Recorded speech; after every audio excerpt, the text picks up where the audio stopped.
नमस्कार साथियों, स्वागत है आपका ऑनलाइन स्टडी ग्रुप में। घटना चक्र दृष्टि के नए संस्करण के अंतर्गत आज की क्लास में राष्ट्रीय घटनाक्रम के टॉपिक को डिटेल में कवर कराया जाएगा। यहां पर आज की क्लास में जो सबसे पहला टॉपिक होगा वो है annual status of education report 2022। यहां पर जो सबसे पहली बात आपको ध्यान में रखनी है कि जो annual status of education report है इसको संक्षिप्त रूप में असर कहा जाता है। क्लियर है? यानी असर का ही फुल फॉर्म है annual status of education report. Clear हो गया? दूसरी बात आपको ध्यान रखनी है कि जो असर है इसे किसके द्वारा जारी किया जाता है, तो याद रखिएगा एक गैर सरकारी शिक्षण संगठन है जिसका नाम है प्रथम। इसी प्रथम गैर सरकारी शिक्षण संगठन के द्वारा असर को जारी किया जाता है और असर एक annual status of education report है। क्लियर है? अगर हम इसके बैकग्राउंड को देखें तो याद रखिएगा भारत के लगभग सभी ग्रामीण जिलों में 2005 से यह सर्वेक्षण संचालित किया जा रहा है। कब से? 2005 से। याद रखिएगा इस सर्वेक्षण के माध्यम से ग्रामीण भारत के कितने बच्चे स्कूल जा रहे हैं, कितने बच्चे आसान पाठ पढ़ पा रहे हैं या कितने बच्चे बुनियादी गणित करने में सक्षम हैं, इन सभी प्रश्नों के जवाब लिए जाते हैं इस सर्वेक्षण के अंतर्गत। क्लियर है? अगर हम करंट में इसके डेवलपमेंट की बात करें तो याद रखिएगा 18 जनवरी 2023 को annual status of education report अर्थात असर ग्रामीण 2022 को जारी किया गया। कब? 18 जनवरी 2023 को। देखिए ये जो असर ग्रामीण 2022 जारी किया गया इसमें विभिन्न आयु वर्ग के बच्चों की नामांकन की स्थिति, उनकी ड्रॉप आउट की स्थिति, उनके विभिन्न विषय में समझ की स्थिति का आकलन लगाया जाता है। क्लियर? इसमें 3 से 16 वर्ष के आयु के बच्चों के नामांकन की डेटा है, इसमें 5 से 16 वर्ष की आयु के बच्चों का डाटा है। इसमें जो परीक्षा के दृष्टिकोण से आपको ध्यान में रखना है वो ये है कि असर 2022 में भारत के 616 जिलों के कुल 19,060 गांवों को इसमें शामिल किया गया है। तो याद रखेंगे असर 2022 में 19,060 गांवों को इसमें शामिल किया गया है। यदि हम इसमें सबसे पहले बात करें 6 से 14 वर्ष आयु वर्ग के बच्चों की, तो 6 से 14 वर्ष आयु वर्ग के बच्चों का नामांकन दर 2022 में 98.4% रहा। कितना रहा? 98.4%। तो ये जो 2022 में नामांकन दर 98.4% है, ये किस आयु वर्ग का बात हो रही है? 6 से 14 वर्ष की। क्लियर? यहां पर अगर हम बात करें अन्य आयु वर्ग की, तो इसमें 2022 में 11 से 14 वर्ष आयु वर्ग के स्कूल में अनामांकित लड़कियों का जो आंकड़ा है वो गिरकर 2% हो गया है। कहने का तात्पर्य यह है कि 2018 में 11 से 14 वर्ष आयु वर्ग में स्कूल में अनामांकित लड़कियों का जो आंकड़ा था वो 4.1% था, लेकिन जब 2022 में यह आंकड़ा कलेक्ट किया गया तो 11 से 14 वर्ष आयु वर्ग में स्कूल में अनामांकित लड़कियों का आंकड़ा 2% का आ गया, यानी इसमें गिरावट दर्ज की गई है। लेकिन अगर हम इसी आंकड़े को उत्तर प्रदेश के संदर्भ में देखें तो उत्तर प्रदेश का जो प्रतिशत है वो 4% का है। अगर हम इसको और स्पष्ट कर दें तो वर्ष 2022 में उत्तर प्रदेश में 11 से 14 वर्ष आयु वर्ग की स्कूल में अनामांकित लड़कियों की जो आंकड़ा है वो 4% का है और जो राष्ट्रीय आंकड़ा है वो कितना है? 2% का। क्लियर हो गया? अगर हम बात कर लें 2022 में 15 से 16 वर्ष आयु वर्ग की कितने प्रतिशत लड़कियां अनामांकित हैं, तो आपका जवाब होगा 7.9%। यानी 15 से 16 वर्ष आयु वर्ग में 2022 में 7.9% लड़कियां अनामांकित हैं। क्लियर? अगर हम बात करें उन राज्यों की जिसमें 15 से 16 वर्ष आयु वर्ग में अनामांकित लड़कियों का अनुपात 10% से अधिक है। अभी हमने आपको बताया कि जो एक राष्ट्रीय आंकड़ा है इस वर्ग का वो है 7.9% का, लेकिन इसमें ऐसे कौन से राज्य हैं जिसमें 15 से 16 वर्ष आयु वर्ग की अनामांकित लड़कियों का आंकड़ा 10% से अधिक है? तो वो 3 राज्य हैं। इसमें मध्य प्रदेश नंबर 1 पर है, दूसरे पे उत्तर प्रदेश है और तीसरे पे छत्तीसगढ़ है। यानी उत्तर प्रदेश में 15 से 16 वर्ष आयु वर्ग की अनामांकित लड़कियों का जो अनुपात है वो कितने प्रतिशत है? 15% है। ये भी बात आप ध्यान में रखिएगा। और इसका जो राष्ट्रीय अनुपात है वो कितने प्रतिशत है? 7.9%। क्लियर हो गया? अब हम लोग अगले टॉपिक पर चलेंगे। अगला जो टॉपिक है वो है हुबली जंक्शन विश्व का सबसे लंबा रेलवे प्लेटफॉर्म बना। याद रखिएगा श्री सिद्धारूढ़ा स्वामी जी हुबली जंक्शन को ही SSS हुबली जंक्शन के नाम से जाना जाता है। तो या तो लिखा रहा है SSS हुबली जंक्शन या Shri Siddharoodha Swami ji Hubli junction, both are same. Clear है? यहां पर एक बात याद रखिएगा आप कि ये जो रेलवे स्टेशन है जिसको आपने कहा हुबली जंक्शन, ये रेलवे स्टेशन दक्षिण पश्चिम रेलवे के हुबली रेलवे मंडल का ही हिस्सा है। और ये किस जगह पर है? तो ये हुबली, धारवाड़ और कर्नाटक राज्य में है। क्लियर? तो याद रखेंगे ये रेलवे स्टेशन किस जोन का है? तो दक्षिण पश्चिम रेलवे का। क्लियर है? यहां पर एक बात याद रखिएगा कि 13 जनवरी 2023 को गिनीज वर्ल्ड रिकॉर्ड में इस हुबली जंक्शन पर स्थित प्लेटफॉर्म संख्या 8 को विश्व के सबसे लंबे प्लेटफॉर्म के तौर पर दर्ज किया गया। यानी हुबली जंक्शन का जो प्लेटफॉर्म संख्या 8 है उसे विश्व के सबसे लंबे रेलवे प्लेटफॉर्म के तौर पर गिनीज वर्ल्ड रिकॉर्ड में दर्ज किया गया 13 जनवरी 2023 को। क्लियर है? याद रखिएगा 12 मार्च 2023 को प्रधानमंत्री ने इस प्लेटफॉर्म का उद्घाटन किया और इसकी लंबाई कितनी है ये भी बात ध्यान रखिएगा। तो इसकी लंबाई है 1507 मीटर। क्लियर है? याद रखिएगा इस हुबली जंक्शन के प्लेटफॉर्म संख्या 8 जिसको विश्व का सबसे लंबा रेलवे प्लेटफॉर्म घोषित किया गया, जिसकी लंबाई 1507 मीटर है, इसके पहले उत्तर प्रदेश का जो गोरखपुर रेलवे स्टेशन का जो प्लेटफॉर्म था वो नंबर 1 पर था। उसकी लंबाई कितनी है? तो इसकी लंबाई है 1366.33। क्लियर है? अब इससे ज्यादा लंबाई का हुबली जंक्शन का प्लेटफॉर्म संख्या 8 हो गया है जिसकी लंबाई है 1507 मीटर। स्पष्ट हो गया? यहां पर देखिए चार्ट के माध्यम से बताया गया है कि टॉप 3 ऐसे कौन से लंबे प्लेटफॉर्म हैं। इसमें नंबर 1 पर हुबली जंक्शन जो कि कर्नाटक में है 1507 मीटर का, दूसरे नंबर पर गोरखपुर जंक्शन है जो कि उत्तर प्रदेश में है 1366 मीटर का, और तीसरे नंबर पर कोल्लम जंक्शन है केरल का। क्लियर? तो याद रखेंगे नंबर 1 पर हुबली, दूसरे पे गोरखपुर और तीसरे पर कोल्लम है। क्लियर हो गया? अब हम लोग अगले टॉपिक पर चलेंगे। अगला जो टॉपिक है वो है विदिशा 5G तकनीकी लागू करने वाला पहला आकांक्षी जिला है। क्लियर? तो देखिए सबसे पहले तो हम लोग इस आकांक्षी कार्यक्रम को कवर कर लेते हैं, उसके बाद हम लोग इस मूलभूत टॉपिक पर आएंगे।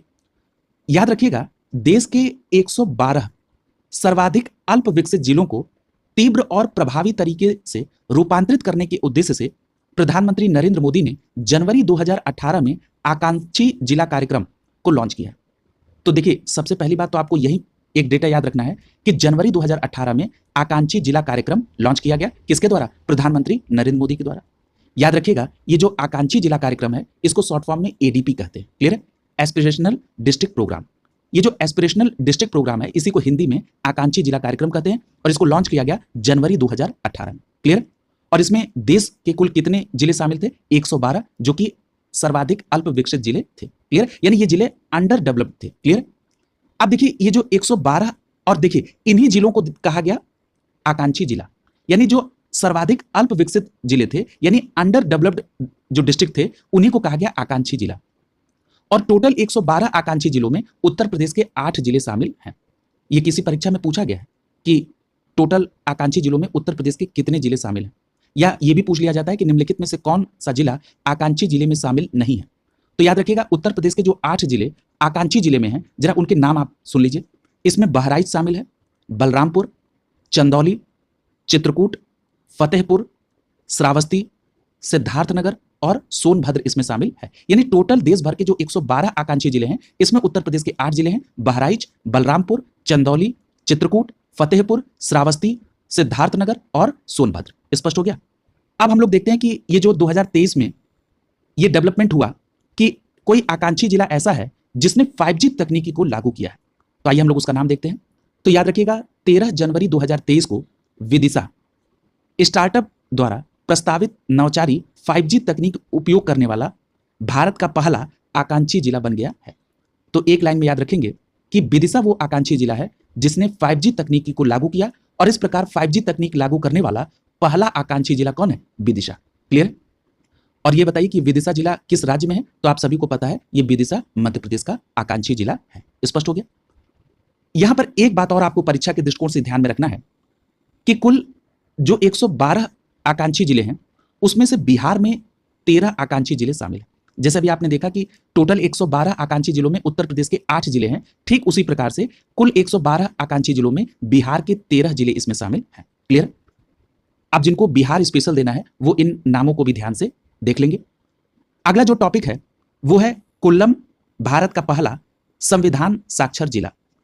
देखिए ये जो कोल्लम भारत का पहला संविधान साक्षर जिला है इसके संदर्भ में जो आपको ध्यान में रखना है वो ये है कि 14 जनवरी 2023 को केरल का कोल्लम भारत का पहला संविधान साक्षर जिला घोषित किया गया।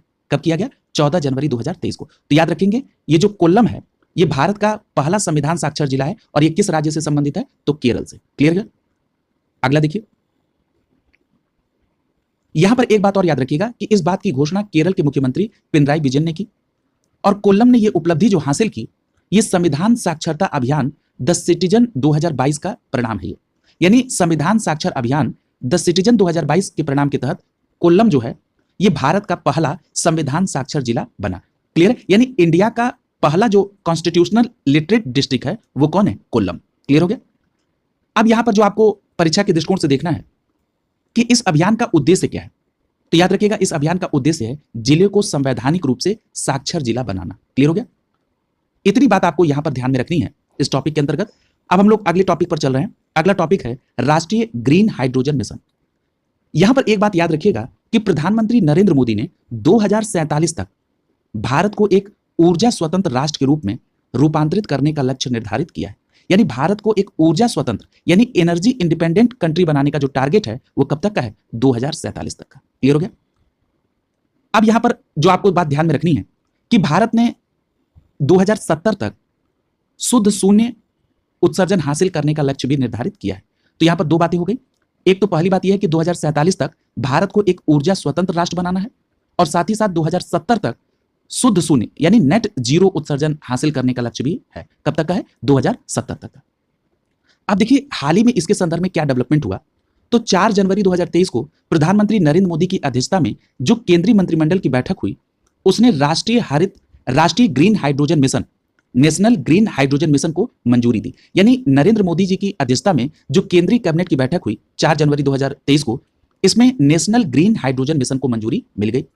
अगर आपसे यह प्रश्न पूछा जाए कि राष्ट्रीय ग्रीन हाइड्रोजन मिशन में प्रारंभिक परिव्यय कितने करोड़ का अनुमानित है, तो याद रखिएगा 19,744 करोड़ रुपए का। क्लियर है? तो राष्ट्रीय ग्रीन हाइड्रोजन मिशन में जो प्रारंभिक परिव्यय होगा वो कितने का? 19,744 करोड़ का। याद रखिएगा ये जो राष्ट्रीय ग्रीन हाइड्रोजन मिशन है इसमें 2030 तक किन संभावित परिणाम को लाने का लक्ष्य है, तो याद रखिएगा इसमें जो प्रमुख रूप से शामिल किया गया है देश के 125 गीगावाट की संबद्ध अक्षय ऊर्जा क्षमता वृद्धि के साथ प्रतिवर्ष कम से कम 5 मिलियन मीट्रिक टन हरित हाइड्रोजन जो क्षमता है उसको विकसित करना। यानी ये जो मिशन है राष्ट्रीय ग्रीन हाइड्रोजन मिशन, इस मिशन के तहत 2030 तक देश में लगभग 125 गीगावाट की संबद्ध अक्षय ऊर्जा क्षमता वृद्धि के साथ प्रतिवर्ष कम से कम 5 मिलियन मीट्रिक टन हरित हाइड्रोजन उत्पादन की क्षमता का लक्ष्य रखा गया है। इसमें दूसरा है 8 लाख करोड़ रुपए का इसमें कुल निवेश हो, 6 लाख से अधिक रोजगार मिले और कुल मिलाकर 1 लाख करोड़ रुपए से अधिक जीवाश्म ईंधन की आयात में कमी हो। यानी कितने जीवाश्म ईंधन की आयात में कमी का टारगेट है 2030 तक? तो वो है 1 लाख करोड़ रुपए की। क्लियर? और याद रखिएगा वार्षिक ग्रीन हाउस उत्सर्जन में 50 मिलियन मीट्रिक टन की कमी का भी टारगेट है। क्लियर? तो ये बातें आपको ध्यान में रखना है राष्ट्रीय ग्रीन हाइड्रोजन मिशन के 2030 तक के टारगेट के अंतर्गत। क्लियर है? अगला देखिए, अब यहां पर राष्ट्रीय हरित हाइड्रोजन मिशन के उद्देश्य बताए गए। तो यहां पर ये परीक्षा के दृष्टिकोण से बस आपको ये ध्यान रखना है कि इसमें आयातित जीवाश्म ईंधन की निर्भरता को कम करने का लक्ष्य है, साथ ही साथ स्वदेशी विनिर्माण क्षेत्रों का विकास, रोजगार और आर्थिक विकास के अवसर बनाना और अनुसंधान और विकास यानी R&D परियोजना का समर्थन करना है। ये समझ के स्तर का ये तथ्य था। अगला जो टॉपिक है वो है वायनाड सभी जनजातीय लोगों को बुनियादी दस्तावेज प्रदान करने वाला पहला जिला बना है। क्या नाम है जिले का? वायनाड। अब देखिए इसमें आपको क्या बात ध्यान में रखनी है परीक्षा के दृष्टिकोण से।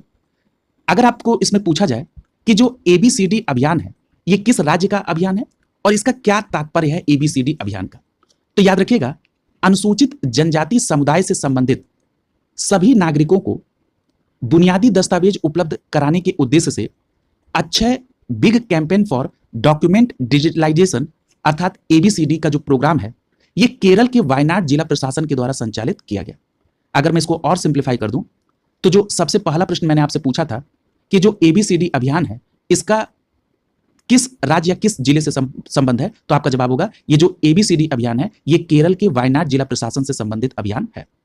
और केरल के वायनाड जिला प्रशासन ने ये ABCD नामक अभियान क्यों चलाया, तो उसका ये जवाब है कि अनुसूचित जनजाति समुदाय से संबंधित जो भी सभी नागरिक हैं उनके जो बुनियादी दस्तावेज हैं उनकी उपलब्धता को सुनिश्चित कराने के उद्देश्य से Akshaya big campaign for document digitalisation, Akshaya big campaign for document digitalisation ये फुल फॉर्म है किसका? ABCD का।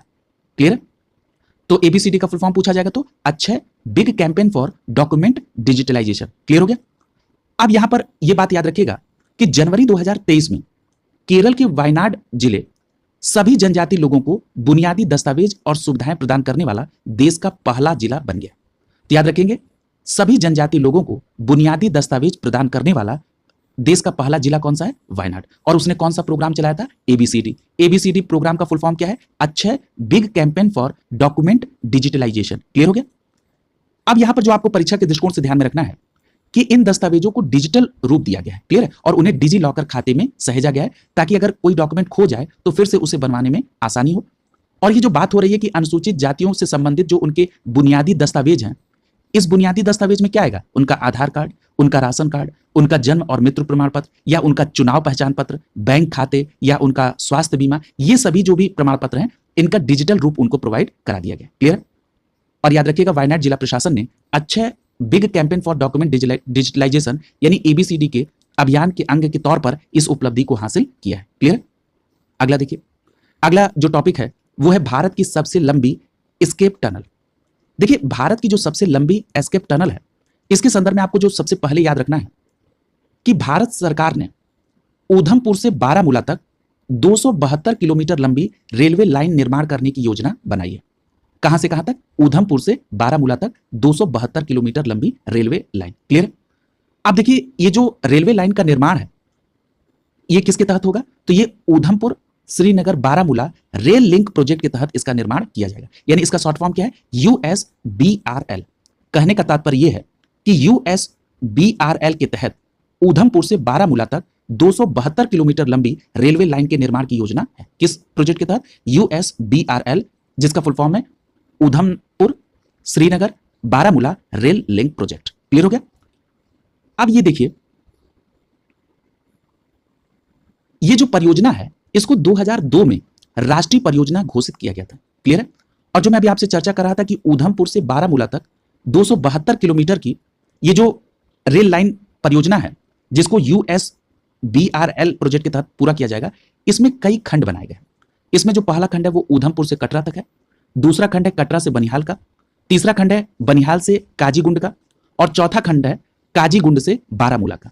यानी ये जो ऊधमपुर से बारामूला तक का ये जो पूरा रेल लाइन का जो निर्माण योजना है इसको 4 खंडों में बांटा गया है। पहला ऊधमपुर से कटरा, कटरा से बनिहाल, बनिहाल से काजीगुंड और काजीगुंड से बारामूला। देखिए, हम लोग जो चर्चा करेंगे जिसके संदर्भ में अभी ये हेडिंग है कि भारत की सबसे लंबी एस्केप टनल, वो खंड 2 कटरा बनिहाल के अंतर्गत है। क्लियर? यही मैं आपको हिंट कर रहा हूं। याद रखिएगा, ये जो आपने पढ़ा कि यूएसबीआरएल यानी Udhampur Srinagar Baramulla rail link project, इसके तहत इसमें टोटल 38 सुरंग बननी है और इस 38 सुरंग की जो कुल लंबाई होगी वो 119 किलोमीटर होगी। इनमें से जो सबसे लंबी सुरंग है उसका नाम दिया गया T49। यानी इन 38 सुरंगों में जो सबसे लंबी सुरंग है उसको कहा गया T49, और इस T49 सुरंग की जो लंबाई है वो है 12.75 किलोमीटर। क्लियर है? और याद रखिएगा, जो मैंने अभी आपको हिंट दिया था कि जो सबसे लंबी सुरंग T49 है जिसकी लंबाई 12.75 किलोमीटर है, ये सुरंग कटरा बनिहाल खंड पर स्थित है। क्लियर? यानी टोटल काम होना है ऊधमपुर से बारामूला तक, इसको 4 खंडों में विभाजित किया गया, और ये जो सबसे लंबी सुरंग T49 है ये दूसरे खंड कटरा से बनिहाल खंड के अंतर्गत ये सुरंग है। क्लियर? और इस T49 सुरंग की लंबाई कितनी है? 12.75 किलोमीटर। क्लियर हो गया? याद रखिएगा, जम्मू कश्मीर में रामबन जिला है और जम्मू कश्मीर के रामबन जिले में ही स्थित है T49, जो कि देश की सबसे लंबी परिवहन सुरंग है। तो यहां पर आप ये बात बिल्कुल स्पष्ट रूप से याद रखेंगे कि जम्मू कश्मीर में रामबन जिले में स्थित है T49, और ये T49 जो सुरंग है ये देश की सबसे लंबी परिवहन सुरंग है। यानी इंडियाज लॉन्गेस्ट ट्रांसपोर्टेशन टनल है कौन? T49। याद रखिए, और कहां पर है? जम्मू कश्मीर के रामबन जिले में।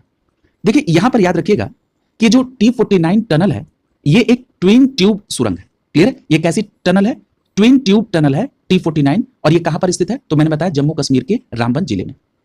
देखिए, अभी हम लोगों ने बात की थी कि इसके अंतर्गत जो मुख्य सुरंग है उस मुख्य सुरंग की लंबाई कितनी है? 12.75 किलोमीटर, और इसमें एस्केप सुरंग अगर इसमें शामिल कर लें तो इसकी लंबाई हो जाती है 12.895 किलोमीटर। क्लियर? अब यहां पर एक बात याद रखिएगा परीक्षा के दृष्टिकोण से कि 15 दिसंबर 2022 को ऊधमपुर श्रीनगर बारामूला रेल लिंक परियोजना, जिसको आप शॉर्ट फॉर्म में कर रहे हैं यूएसबीआरएल परियोजना, इसके कटरा बनिहाल खंड पर एस्केप टनल के निर्माण को पूरा करके एक महत्वपूर्ण उपलब्धि हासिल की गई है। क्लियर है? तो याद रखिएगा, मैंने आपसे बताया था कि जो T49 सबसे लंबी सुरंग है, ये सुरंग कहां पर है? किस खंड में है? कटरा बनिहाल खंड में। और इस कटरा बनिहाल खंड पर इस एस्केप टनल के निर्माण को पूरा कर लिया गया है, जिसकी लंबाई कितनी है? इसकी टोटल लंबाई हो जा रही है 12.895 किलोमीटर। और याद रखिएगा, ये भारत की सबसे लंबी एस्केप टनल है। क्लियर? भारत की सबसे लंबी एस्केप टनल है। और ये एस्केप टनल घोड़े की नाल, यानी ये जो टनल है अगर उसका हम आकार देखें तो ये घोड़े की नाल के आकार में है। क्लियर? यहां पर एक बात और याद रखिएगा कि जो एस्केप सुरंग है ये कटरा बनिहाल खंड पर सुंबर और खारी स्टेशन के बीच में है। यानी जो एस्केप सुरंग है ये किन दो स्टेशनों के बीच में है? तो याद रखिएगा, सुंबर और खारी स्टेशन के बीच में है। और किस खंड पर है? तो कटरा बनिहाल खंड पर। क्लियर? याद रखिएगा, इस सुरंग का निर्माण न्यू ऑस्ट्रियन टनलिंग मेथड, जिसको शॉर्ट फॉर्म में कहते हैं NATM, new Austrian tunnelling method के द्वारा बनाया गया। क्लियर? अगला देखिए, अगला जो टॉपिक है वो है तमिलनाडु स्वयं का जलवायु परिवर्तन मिशन शुरू करने वाला पहला राज्य बन गया है। यानी स्वयं का जो जलवायु परिवर्तन मिशन शुरू करने वाला पहला राज्य है वो कौन है? तमिलनाडु। देखिए, इसके संदर्भ में एक बात आपको ध्यान में रखनी होगी कि 2021-22 का जब बजट प्रस्तुत किया जा रहा था तो उसी 21-22 के बजट भाषण के दौरान तमिलनाडु सरकार ने 500 करोड़ रुपए की कुल परिव्यय के साथ जलवायु परिवर्तन अनुकूलन और समन गतिविधियों के लिए इस बात की घोषणा की थी। क्लियर? तो याद रखेंगे, 2021-22 के बजट भाषण के दौरान तमिलनाडु सरकार ने इसमें 500 करोड़ रुपए की व्यय के साथ इस जलवायु परिवर्तन अनुकूलन और शमन गतिविधियों के लिए शुरू करने की घोषणा की थी। और इसके लिए जो मिशन लॉन्च किया गया वो क्या है? तमिलनाडु जलवायु परिवर्तन मिशन। इसकी उस समय घोषणा की गई थी कब? 2021-22 के बजट के दौरान। देखिए, अब इसी के क्रियान्वयन के लिए तमिलनाडु ग्रीन क्लाइमेट कंपनी की स्थापना की गई। किसकी? तमिलनाडु ग्रीन क्लाइमेट कंपनी की, जिसको शॉर्ट फॉर्म में कहते हैं TNGCC। यहां पर एक बात याद रखिएगा कि 9 दिसंबर 2022 को तमिलनाडु स्वयं का जलवायु परिवर्तन मिशन शुरू करने वाला देश का पहला राज्य बन गया। याद रखेंगे, 9 दिसंबर 2022 को तमिलनाडु स्वयं का जलवायु परिवर्तन मिशन शुरू करने वाला देश का पहला राज्य बन गया है। और याद रखिएगा, इस मिशन को शुरू करने की घोषणा तमिलनाडु के मुख्यमंत्री MK स्टालिन ने तमिलनाडु क्लाइमेट समिट के दौरान की है। और अगर आपसे यह प्रश्न पूछ लिया जाए कि तमिलनाडु क्लाइमेट समिट का आयोजन कब और कहां हुआ, तो याद रखिएगा, तमिलनाडु क्लाइमेट समिट का आयोजन 8 से 9 दिसंबर 2022 को चेन्नई में हुआ था। क्लियर है? तो जो प्रमुख बात आपको ध्यान रखना है कि स्वयं का जलवायु परिवर्तन मिशन शुरू करने वाला पहला राज्य कौन है? तमिलनाडु। और इसको शुरू करने की घोषणा तमिलनाडु सरकार ने कब की थी? तो याद रखिएगा, 2021-22 के बजट भाषण के दौरान। और ये परियोजना के लिए उन्होंने कुल कितने परिव्यय का अनुमान किया था? 500 करोड़ रुपए का। क्लियर है? अगर हम जलवायु परिवर्तन पर राष्ट्रीय मिशन की चर्चा यहीं पर कर लें तो यह बात स्पष्ट रूप से आपको ध्यान रखनी है कि 30 जून 2008 को भारत सरकार ने जलवायु परिवर्तन पर एक राष्ट्रीय कार्य योजना को लॉन्च किया था। यानी जलवायु परिवर्तन पर जो राष्ट्रीय कार्य योजना लॉन्च की गई वो कब की गई थी? 30 जून 2008 को। और यह बात प्रमुख रूप से याद रखिएगा कि इसमें जलवायु परिवर्तन पर 8 राष्ट्रीय मिशनों को इसमें शामिल किया गया था। तो याद रखेंगे, राष्ट्रीय जलवायु परिवर्तन मिशन में जलवायु परिवर्तन पर 8 राष्ट्रीय मिशनों को इसमें लागू किया गया था। अब इस 8 मिशन में कौन कौन है? राष्ट्रीय सौर मिशन है, इसके अलावा उन्नत ऊर्जा दक्षता के लिए राष्ट्रीय मिशन है, सतत पर्यावास के लिए राष्ट्रीय मिशन है, राष्ट्रीय जल मिशन इसमें शामिल है। तो याद रखेंगे, जो जलवायु परिवर्तन पर 8 राष्ट्रीय मिशन है इसमें चौथे स्थान पर राष्ट्रीय जल मिशन भी शामिल है। क्लियर है? उसी में हिमालयी पारिस्थितिक तंत्र के लिए राष्ट्रीय मिशन, एक हरित भारत के लिए राष्ट्रीय मिशन है, सतत कृषि के लिए राष्ट्रीय मिशन और जलवायु परिवर्तन के लिए सामरिक ज्ञान पर भी राष्ट्रीय मिशन को इसमें शामिल किया गया है। क्लियर? अगला देखिए, अगला जो टॉपिक है वो है धर्मदम भारत का पहला पूर्ण पुस्तकालय निर्वाचन क्षेत्र बना है। क्या नाम है इसका? धर्मदम। जिन लोगों ने कल की या जो पिछली जो क्लास है राष्ट्रीय घटनाक्रम की डिटेल क्लास यानी जो पार्ट 1 है उसको अगर पढ़ा है तो क्या उनको ये बात याद आ रही है कि कल की क्लास में भी धर्मदम पर चर्चा हुई थी? अगर जिन लोगों को याद आ रहा है तब तो ठीक, और जिनको नहीं याद आ रहा है उनको मैं अभी रिकॉल कराता हूं। तो याद रखिएगा, ये जो धर्मदम विधानसभा है ये केरल के कन्नूर जिले में स्थित है। क्लियर है? ये जो धर्मदम विधानसभा क्षेत्र है ये केरल के कन्नूर जिले में है। आप सभी इस बात से परिचित हैं कि केरल में 140 विधानसभा निर्वाचन क्षेत्र शामिल है। क्लियर? यहां पर एक बात आप याद रखिएगा कि जो दिसंबर 2022 में भारत का पहला पूर्ण पुस्तकालय निर्वाचन क्षेत्र घोषित किया गया था वो केरल का धर्मदम था। ठीक है? तो याद रखेंगे, दिसंबर 2022 में केरल के धर्मदम को ही भारत का पहला पूर्ण पुस्तकालय निर्वाचन क्षेत्र घोषित किया गया। और कल की क्लास में कहां पर इसकी चर्चा हुई थी? तो याद करिए, कल की क्लास में एक टॉपिक था जिसमें कहा गया कि भारत का सबसे बड़ा पुस्तक ग्राम किसे घोषित किया गया है या किसके लिए अधिसूचना जारी की गई है? तो वो था अरगम। वो क्या था? अरगम। याद आ रहा है? भारत का सबसे बड़ा पुस्तक ग्राम कौन है? अरगम। और ये कहां पर है? तो ये बांदीपुरा, जम्मू कश्मीर में। क्लियर है? इसमें कुछ और भी प्रश्न आपने कवर किए थे, जैसे ये जो मेन टॉपिक था कि भारत का सबसे बड़ा पुस्तक ग्राम कौन होगा? तो आपने कहा अरगम, बांदीपुरा, जम्मू कश्मीर में। फिर उसी समय इस बात पर भी चर्चा हुई थी कि विश्व का सबसे पहला पुस्तक नगर कौन सा है? तो आपने कहा था कि यूके का वेल्स में हे ऑन वे, क्या नाम था? हे ऑन वे, ये विश्व का पहला पुस्तक नगर। फिर वहीं पर चर्चा हुई थी कि देश का पहला जिस पुस्तक ग्राम जिसको मान्यता दी गई वो कौन है? तो याद रखिएगा, आपने कहा था भिलार है, सतारा महाराष्ट्र में, ये देश का पहला पुस्तक ग्राम है। वहीं पर उसके बाद ये इस बात की चर्चा हुई थी कि भारत का पहला पूर्ण पुस्तकालय निर्वाचन क्षेत्र कौन सा है? तो जवाब आया था केरल का धर्मदम। क्लियर है? तो जितने मैंने प्रश्न आपको यहां पर एक जगह कलेक्ट करके बताए, ये सभी महत्वपूर्ण हैं और आपको सभी ध्यान में रखने हैं। क्लियर है? आइए हम लोग इसमें देखते हैं कि परीक्षा के दृष्टिकोण से इसमें आपको और क्या बातें ध्यान में रखनी है। याद रखिएगा, ये जो केरल का धर्मदम है, जो कि भारत का पहला पूर्ण पुस्तकालय निर्वाचन क्षेत्र है, इसके प्रत्येक स्थानीय निकाय वार्ड में, यानी इसके जो लोकल बॉडी वार्ड है, उस सब में पुस्तकालय है। क्लियर है? और यहां पर एक बात और याद रखिएगा कि अगर आपसे यह प्रश्न पूछ लिया जाए कि केरल में पुस्तकालय आंदोलन के जनक कौन है, तब आपका जवाब होगा पीएन पडिक्कर। क्या नाम है? पीएन पडिक्कर। याद रखिएगा, केरल में पुस्तकालय आंदोलन के जनक हैं पीएन पडिक्कर साहब, और पीएन का फुल फॉर्म होता है पुथुवाइल नारायण। पीएन का फुल फॉर्म क्या है? पुथुवाइल नारायण। पुथुवाइल नारायण। ठीक है? तो याद रखेंगे पुथुवाइल नारायण अर्थात पीएन पडिक्कर, ये केरल में पुस्तकालय आंदोलन के जनक माने जाते हैं। और इसी आधार पर 1996 में पीएन पडिक्कर के सम्मान में केरल सरकार ने 19 जून, जो उनकी पुण्यतिथि है, उसको वायनादिनम यानी रीडिंग डे के रूप में घोषित किया है। क्लियर? तो यहां पर दो बातें हैं। केरल के पुस्तकालय आंदोलन के जनक है पीएन पडिक्कर साहब, इनका पूरा नाम है पुथुवाइल नारायण, और 1996 में पीएन पडिक्कर के सम्मान में केरल सरकार ने 19 जून को, जो कि पीएन पडिक्कर साहब की पुण्यतिथि का दिन है, उस दिन को वायनादिनम, वायनादिनम का मतलब क्या है? रीडिंग डे के रूप में इसे घोषित किया गया। किसको? 19 जून को। क्लियर है? अगर हम इसी के संदर्भ में यह बात देख लें कि विश्व का पहला पाम लीफ पांडुलिपि संग्रहालय कहां पर है, तो याद रखिएगा, केरल की राजधानी है तिरुवनंतपुरम, और केरल की राजधानी तिरुवनंतपुरम में विश्व के पहले ताड़ के पत्तों के पांडुलिपि संग्रहालय का शुभारंभ किया गया। तो अगर आपसे पूछा जाए कि विश्व का पहला पाम लीफ पांडुलिपि संग्रहालय कहां पर है, तो आपका जवाब क्या होगा? केरल के तिरुवनंतपुरम में। क्लियर है?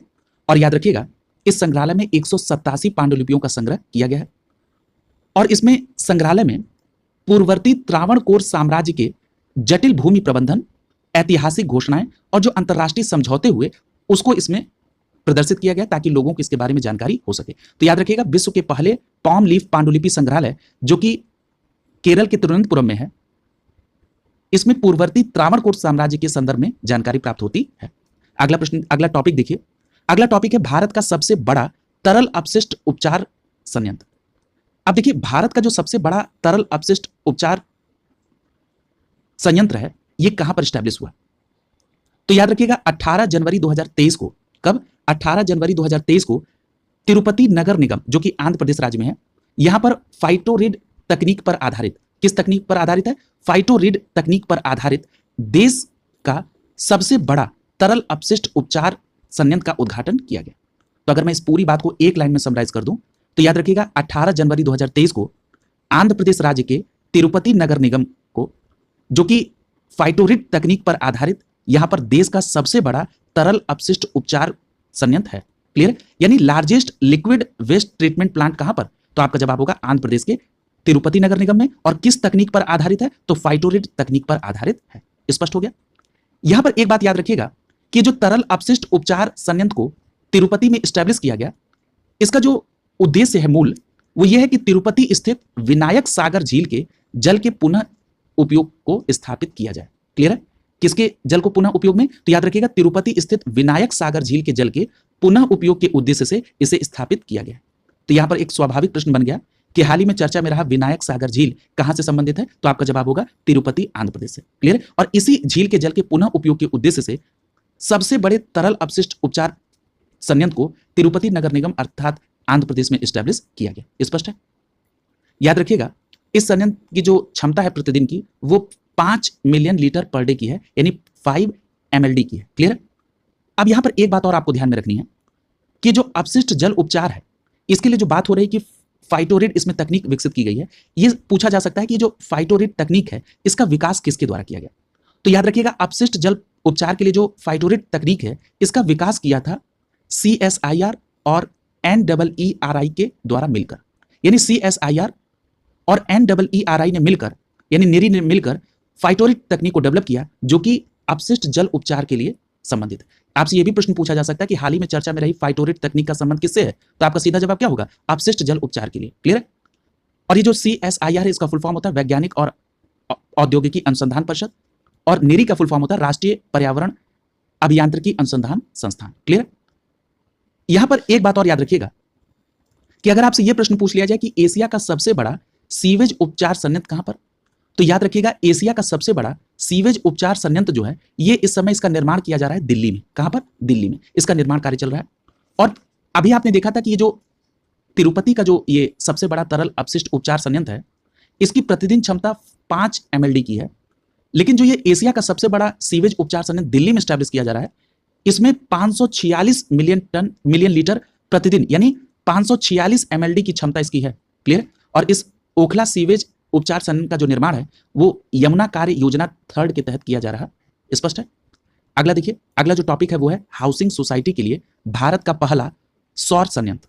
अब देखिए, हाउसिंग सोसाइटी के लिए भारत का पहला सौर संयंत्र कहां पर, तो याद रखिएगा 11 जनवरी 2023 को TPREL का मतलब क्या है, Tata power renewable energy limited, और मुंबई स्थित एक आवासीय सोसाइटी है जिसका नाम है विवेरिया कॉन्डोमिनियम, इन दोनों के बीच समझौते पर हस्ताक्षर हुए। कहने का तात्पर्य यह है कि TPREL यानी Tata power renewable energy limited और मुंबई की आवासीय सोसाइटी विवेरिया कॉन्डोमिनियम के बीच में एक समझौता हुआ 11 जनवरी 2023 को।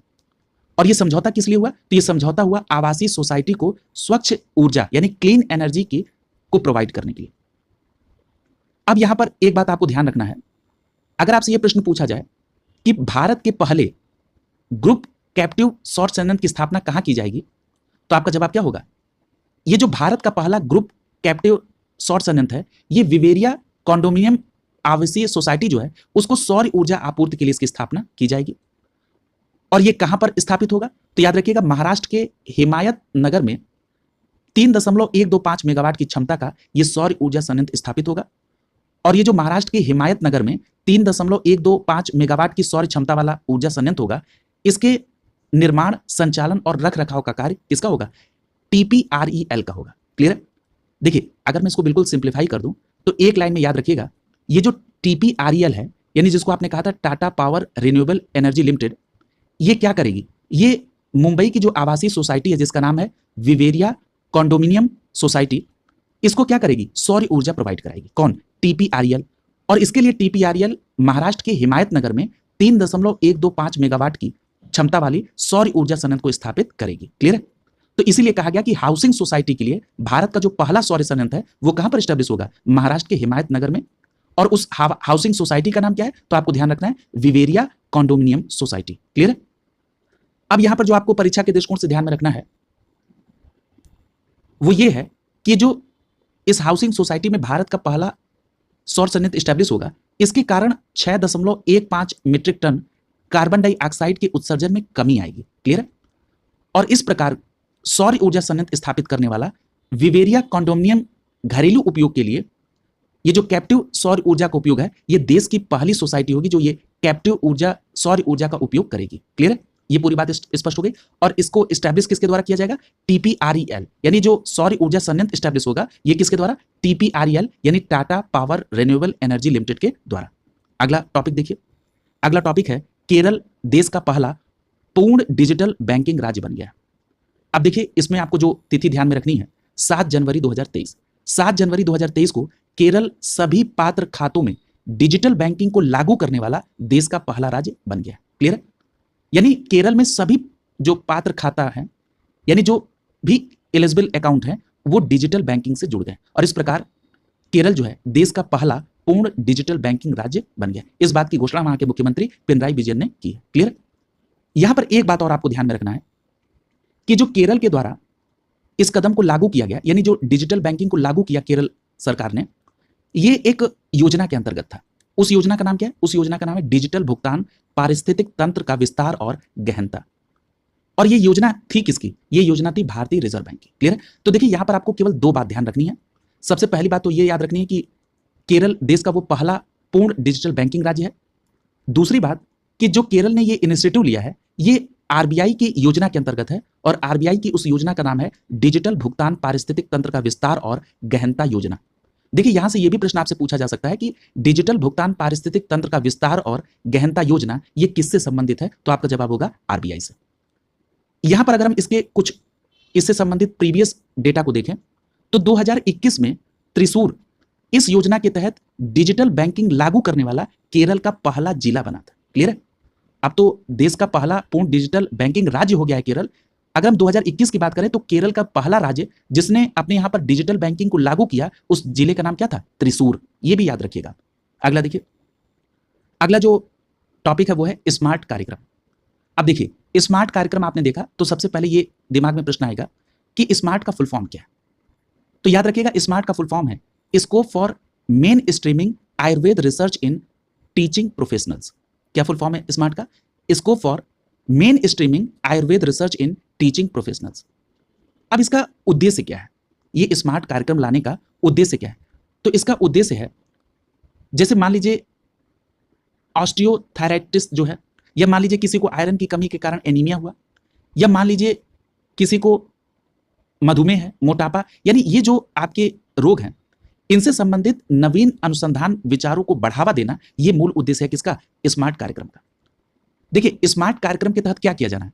तो स्मार्ट कार्यक्रम के तहत जो चिकित्सीय शोध है या जो नैदानिक अनुसंधान है, इसमें कैसे व्यापक स्तर पर बदलाव लाया जाए, यही आपका स्मार्ट कार्यक्रम का उद्देश्य है। स्पष्ट हो गया?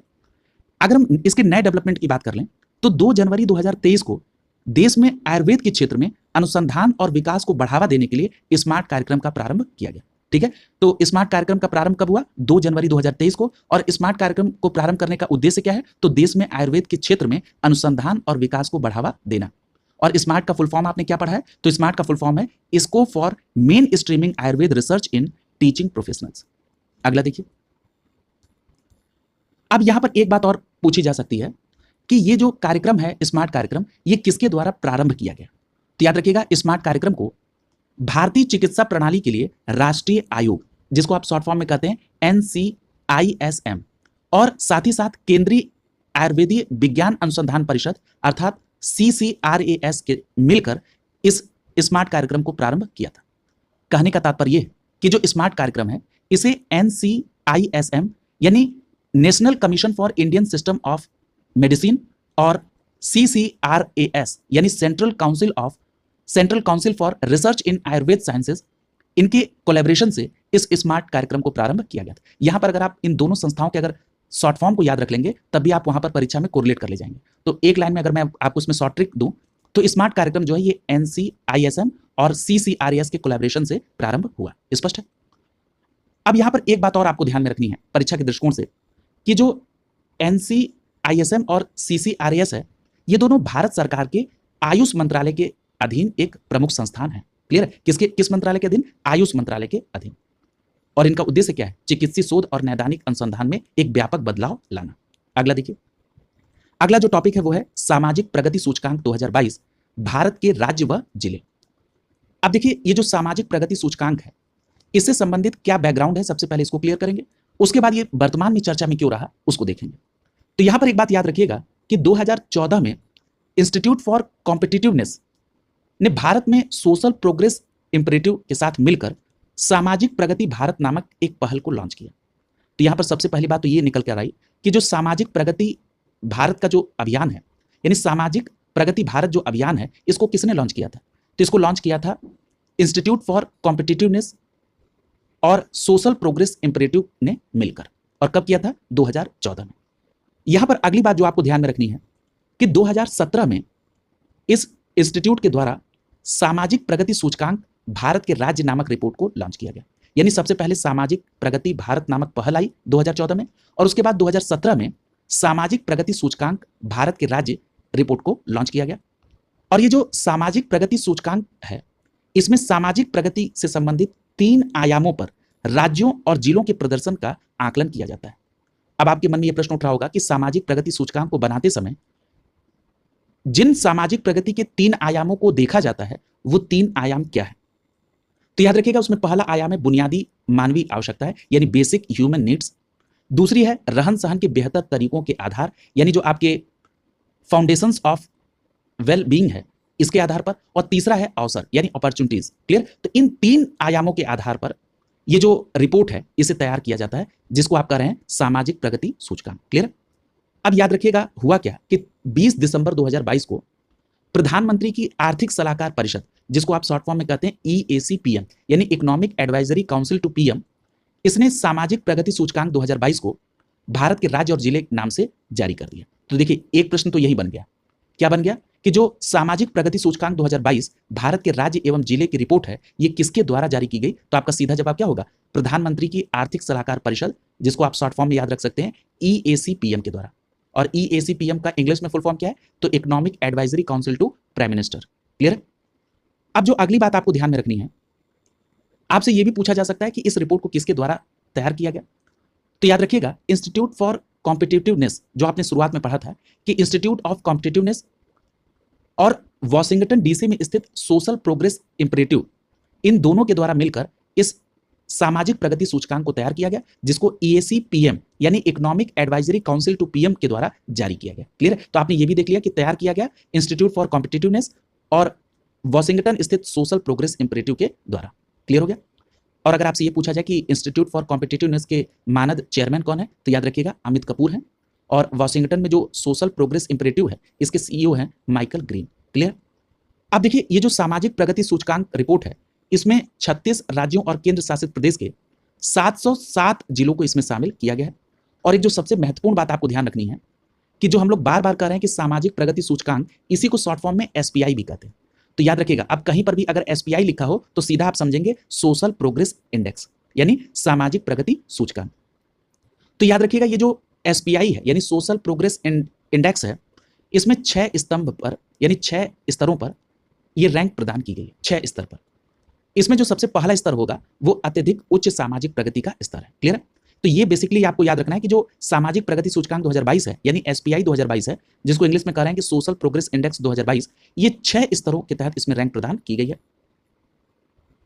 अब इसमें जो आपको ध्यान में रखना है डेटा वो क्या है कि देश भर में पुडुचेरी को सर्वाधिक SPI स्कोर प्राप्त हुआ है। सीधी सी बात कि देश भर में किसको सर्वाधिक SPI स्कोर प्राप्त हुआ है, यानी सोशल प्रोग्रेस इंडेक्स में जो सबसे ज्यादा स्कोर मिला किसको? पुडुचेरी को। और सभी राज्यों और केंद्र शासित प्रदेश में सबसे खराब SPI स्कोर किसका है? तो याद रखिएगा सबसे न्यूनतम SPI स्कोर है झारखंड का। क्लियर है? यानी सबसे सर्वाधिक SPI स्कोर पुडुचेरी का और सबसे खराब SPI स्कोर है किसका? झारखंड का। यहां पर देखिए ये नाम दिए गए हैं, और ये जो पुडुचेरी को इसमें शामिल किया गया है जिसका सर्वाधिक स्कोर है SPI 2022 में, याद रखिएगा ये पुडुचेरी जो है ये टियर 1 यानी स्तर 1 में शामिल राज्य है।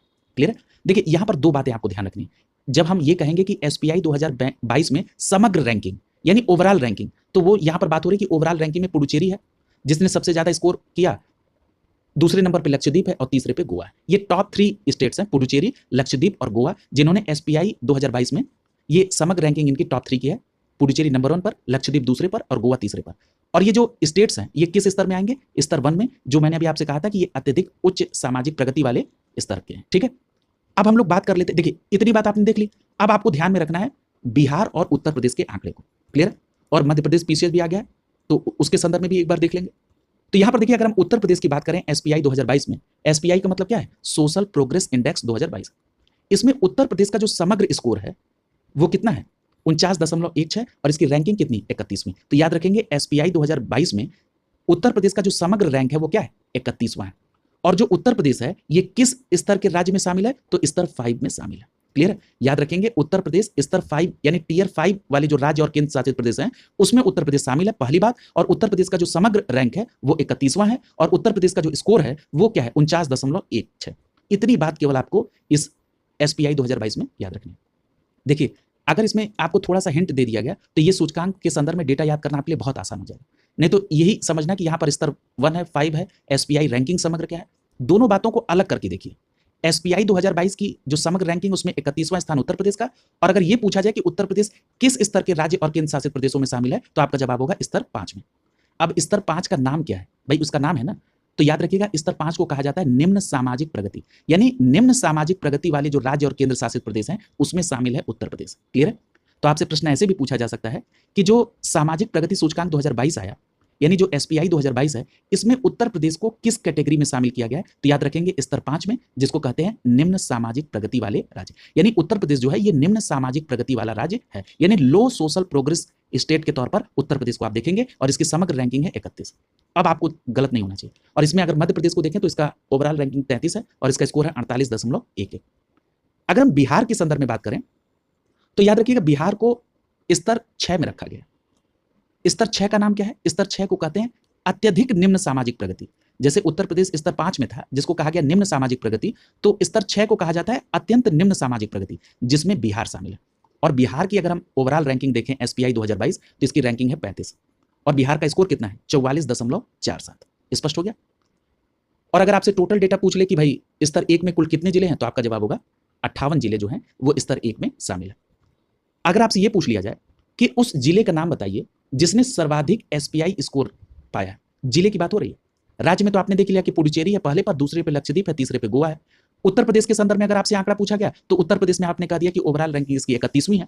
मध्य प्रदेश के संदर्भ में आपने कह दिया कि इसकी ओवरऑल रैंकिंग 33 है और बिहार के संदर्भ में कह दिया कि इसकी ओवरऑल रैंकिंग 35 है। लेकिन मैं पूछ रहा हूं कि देश में सर्वाधिक एसपीआई स्कोर किस जिले का है, तो आपका जवाब होगा आइजोल, जो कि मिजोरम राज्य में। क्लियर है? और याद रखिएगा इसमें बिहार के 27 और उत्तर प्रदेश के 14 जिले हैं जो स्तर 6 में अत्यधिक निम्न सामाजिक प्रगति में शामिल हैं। क्लियर? याद रखिए। अगला देखिए, अगला टॉपिक है नमामि गंगे पहल को संयुक्त राष्ट्र की मान्यता। देखिए नमामि गंगे पहल को संयुक्त राष्ट्र की मान्यता मिली है, इसके पहले हमको नमामि गंगे पहल को समझना आवश्यक है। तो याद रखिएगा केंद्र सरकार ने जून 2014 में नमामि गंगे कार्यक्रम को प्रारंभ किया था। क्लियर? तो याद रखेंगे जून 2014 में केंद्र सरकार द्वारा इस नमामि गंगे कार्यक्रम को अनुमोदित किया गया था। फिर दूसरा प्रश्न ये पूछा जा सकता है और पूछा भी गया है कि जो नमामि गंगे कार्यक्रम है इसका उद्देश्य क्या है? तो याद रखिएगा नमामि गंगे कार्यक्रम के 2 मुख्य उद्देश्य हैं। पहला उद्देश्य है राष्ट्रीय नदी गंगा में प्रदूषण का प्रभावी उपशमन, और जो इसका दूसरा उद्देश्य है कि राष्ट्रीय नदी गंगा का संरक्षण एवं पुनरुद्धार। तो यानी राष्ट्रीय नदी गंगा में जो प्रदूषण है उसका प्रभावी उपशमन हो और साथ ही साथ राष्ट्रीय नदी गंगा में इसका संरक्षण और पुनरुद्धार हो। ये 2 मूल उद्देश्य हैं नमामि गंगे कार्यक्रम के। क्लियर है? अगर हम बात कर लें इसमें वित्त पोषण की, तो याद रखिएगा नमामि गंगे कार्यक्रम में 100% केंद्र सरकार द्वारा वित्त पोषित किया जाता है। अगर हम इसके ड्यूरेशन की बात करें तो यहां पर एक बात याद रखिएगा कि जो नमामि गंगे कार्यक्रम शुरुआत में स्टार्ट हुआ था उसकी अवधि जून 2014 से 31 मार्च 2021 तक थी। क्लियर है? यानी जो नमामि गंगे कार्यक्रम चला वो जून 2014 से 31 मार्च 2021 तक था। बाद में इसको और विस्तार दिया गया और उस विस्तारित मिशन का नाम है Namami Gange mission second. Clear है? यानी जो नमामि गंगे मिशन था पहला वो जून 2014 से 31 मार्च 2021 तक, और जो नमामि गंगे मिशन सेकेंड है ये फरवरी 2023 में इसको स्वीकृति मिली और इसकी जो डेडलाइन है वो कब तक है? 2026 तक। तो याद रखेंगे ये जो नमामि गंगे मिशन सेकेंड है ये फरवरी 2023 से 2026 तक प्रभावी रहेगी। स्पष्ट है? अब हम लोग बात कर लेते हैं कि संयुक्त राष्ट्र ने क्या मान्यता दी है। तो याद रखिएगा 13 दिसंबर 2022 को संयुक्त राष्ट्र ने गंगा नदी पुनरुद्धार कार्यक्रम, जिसको आप नमामि गंगे कहते हैं, इसको प्राकृतिक विश्व के पुनर्जीवित करने वाले विश्व के 10 शीर्ष पुनर्स्थापन फ्लैगशिप पहल में शामिल किया। क्लियर? तो याद रखेंगे प्राकृतिक विश्व को पुनर्जीवित करने वाले जो विश्व के 10 शीर्ष पुनर्स्थापन फ्लैगशिप पहल है उसमें नमामि गंगे कार्यक्रम को शामिल किया गया। स्पष्ट है? किसके द्वारा? संयुक्त राष्ट्र के द्वारा। अब यहां पर एक बात और आपको ध्यान में रखनी होगी, आपसे यह भी पूछा जा सकता है कि इस बात की घोषणा कहां हुई थी। तो याद रखिएगा जैव विविधता पर अभिसमय के जो पक्षकार हैं उनकी 15वीं बैठक मॉन्ट्रियल कनाडा में हुई। इसी के भाग 2 के दौरान इस बात की घोषणा की गई थी। कहने का तात्पर्य यह है कि सीबीडी कॉप 15 के भाग 2 के दौरान कनाडा के मॉन्ट्रियल में इस बात की घोषणा हुई कि नमामि गंगे कार्यक्रम को 10 शीर्ष पुनर्स्थापन फ्लैगशिप पहल में शामिल किया जाएगा। क्लियर है? तो यह भी बात स्पष्ट हो गई। यहां यह भी फैक्ट पता चला कि जैव विविधता अभिसमय के लिए जो पक्षकारों का सम्मेलन है जो कि क्रम के आधार पर 15वां था, जिसको शॉर्ट में आप सीबीडी कॉप 15 के नाम से जानते हैं, यह कहां हुआ? कनाडा के मॉन्ट्रियल में। क्लियर? अगला देखिए, यहां पर एक बात और याद रखिएगा कि जो पहल है ये संयुक्त राष्ट्र पर्यावरण कार्यक्रम अर्थात यूएनईपी और संयुक्त राष्ट्र खाद्य एवं कृषि संगठन अर्थात एफएओ द्वारा समन्वित रूप से एक वैश्विक आंदोलन पारिस्थितिकी तंत्र पुनर्स्थापन पर संयुक्त राष्ट्र दशक के बैनर के तहत चयन किया गया। यानी ये जो चयन किया गया है 10 शीर्ष पुनर्स्थापन फ्लैगशिप पहलों की, वो किस बैनर के तहत है? तो ये पारिस्थितिकी तंत्र पुनर्स्थापन पर संयुक्त राष्ट्र दशक के बैनर के तहत है और इसमें यूएनईपी और एफएओ द्वारा ये चलाया गया एक वैश्विक आंदोलन। क्लियर? यहां पर एक बात और आपको ध्यान में रखना है कि संयुक्त राष्ट्र पारिस्थितिक तंत्र पुनर्स्थापन दशक जो है ये 2021 से 2030 तक का है। ये बहुत महत्वपूर्ण डेटा है। अगर आपसे ये पूछा जाए कि संयुक्त राष्ट्र पारिस्थितिक तंत्र पुनर्स्थापन दशक कौन है, तो याद रखेंगे 2021 से 2030 तक।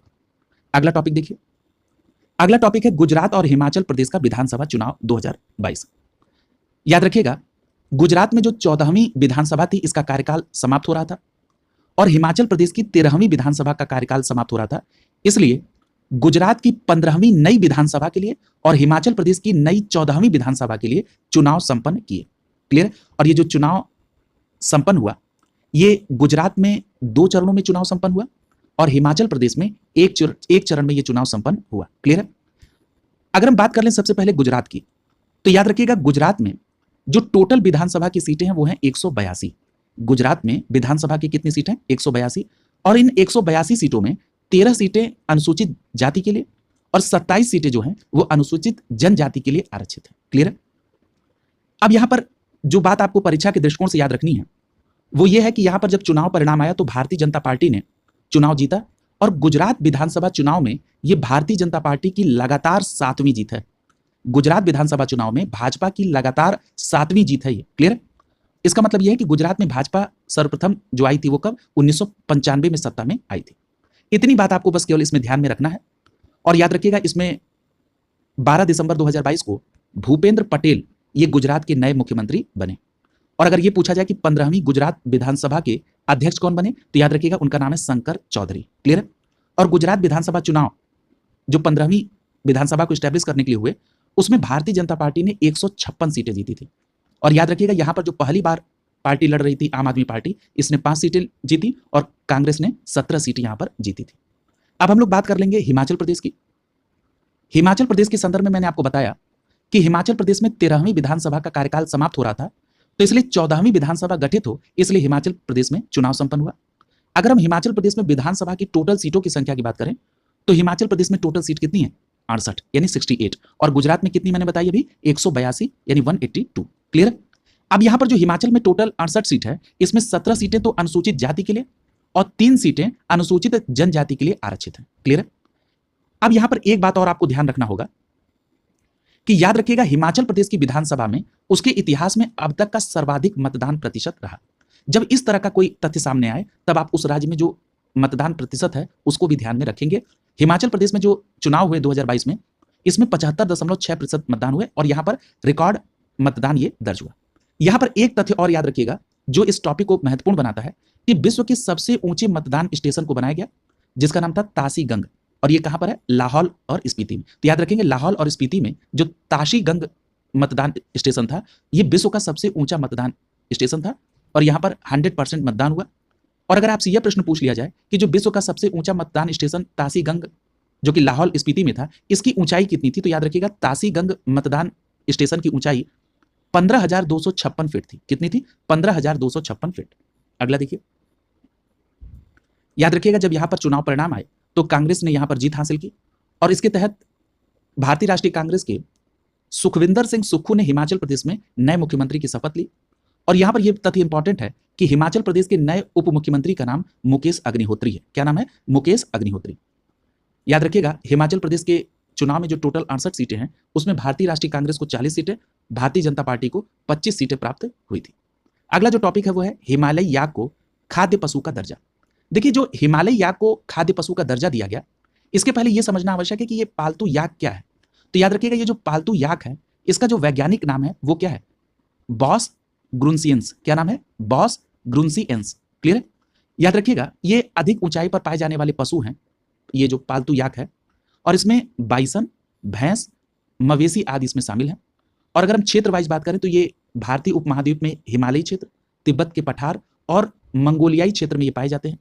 अगर हम राज्य के आधार पर इनके उपलब्धता की बात करें तो ये जो पालतू याक हैं ये भारत में लद्दाख, जम्मू एवं कश्मीर, सिक्किम, अरुणाचल प्रदेश, हिमाचल प्रदेश, पश्चिम बंगाल और उत्तराखंड में पाए जाते हैं।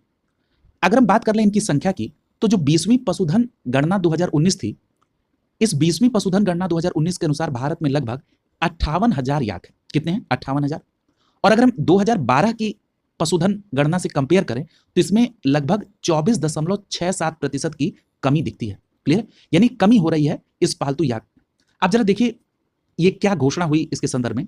तो याद रखिएगा 26 नवंबर 2022 को एक विज्ञप्ति हुई जिसमें भारतीय खाद्य संरक्षा और मानक प्राधिकरण, जिसको आप शॉर्ट फॉर्म में कहते हैं FSSAI, यानी food safety and standards authority of India, इसने इसके जो वैज्ञानिक पैनल हैं इसके द्वारा हिमालयी याक को एक खाद्य पशु के रूप में स्वीकार किया गया। तो अगर आपसे ये पूछा जाए कि हिमालयी याक को खाद्य पशु के तौर पर किसके द्वारा स्वीकार किया गया, तो याद रखिएगा FSSAI के वैज्ञानिक पैनल के द्वारा।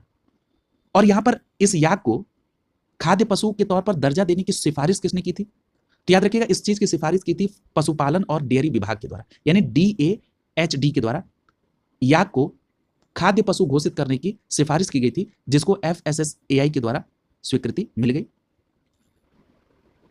देखिए यहां पर इस बात पर भी हम लोग चर्चा कर लें कि खाद्य पशु क्या होते हैं, यानी फूड एनिमल क्या होते हैं।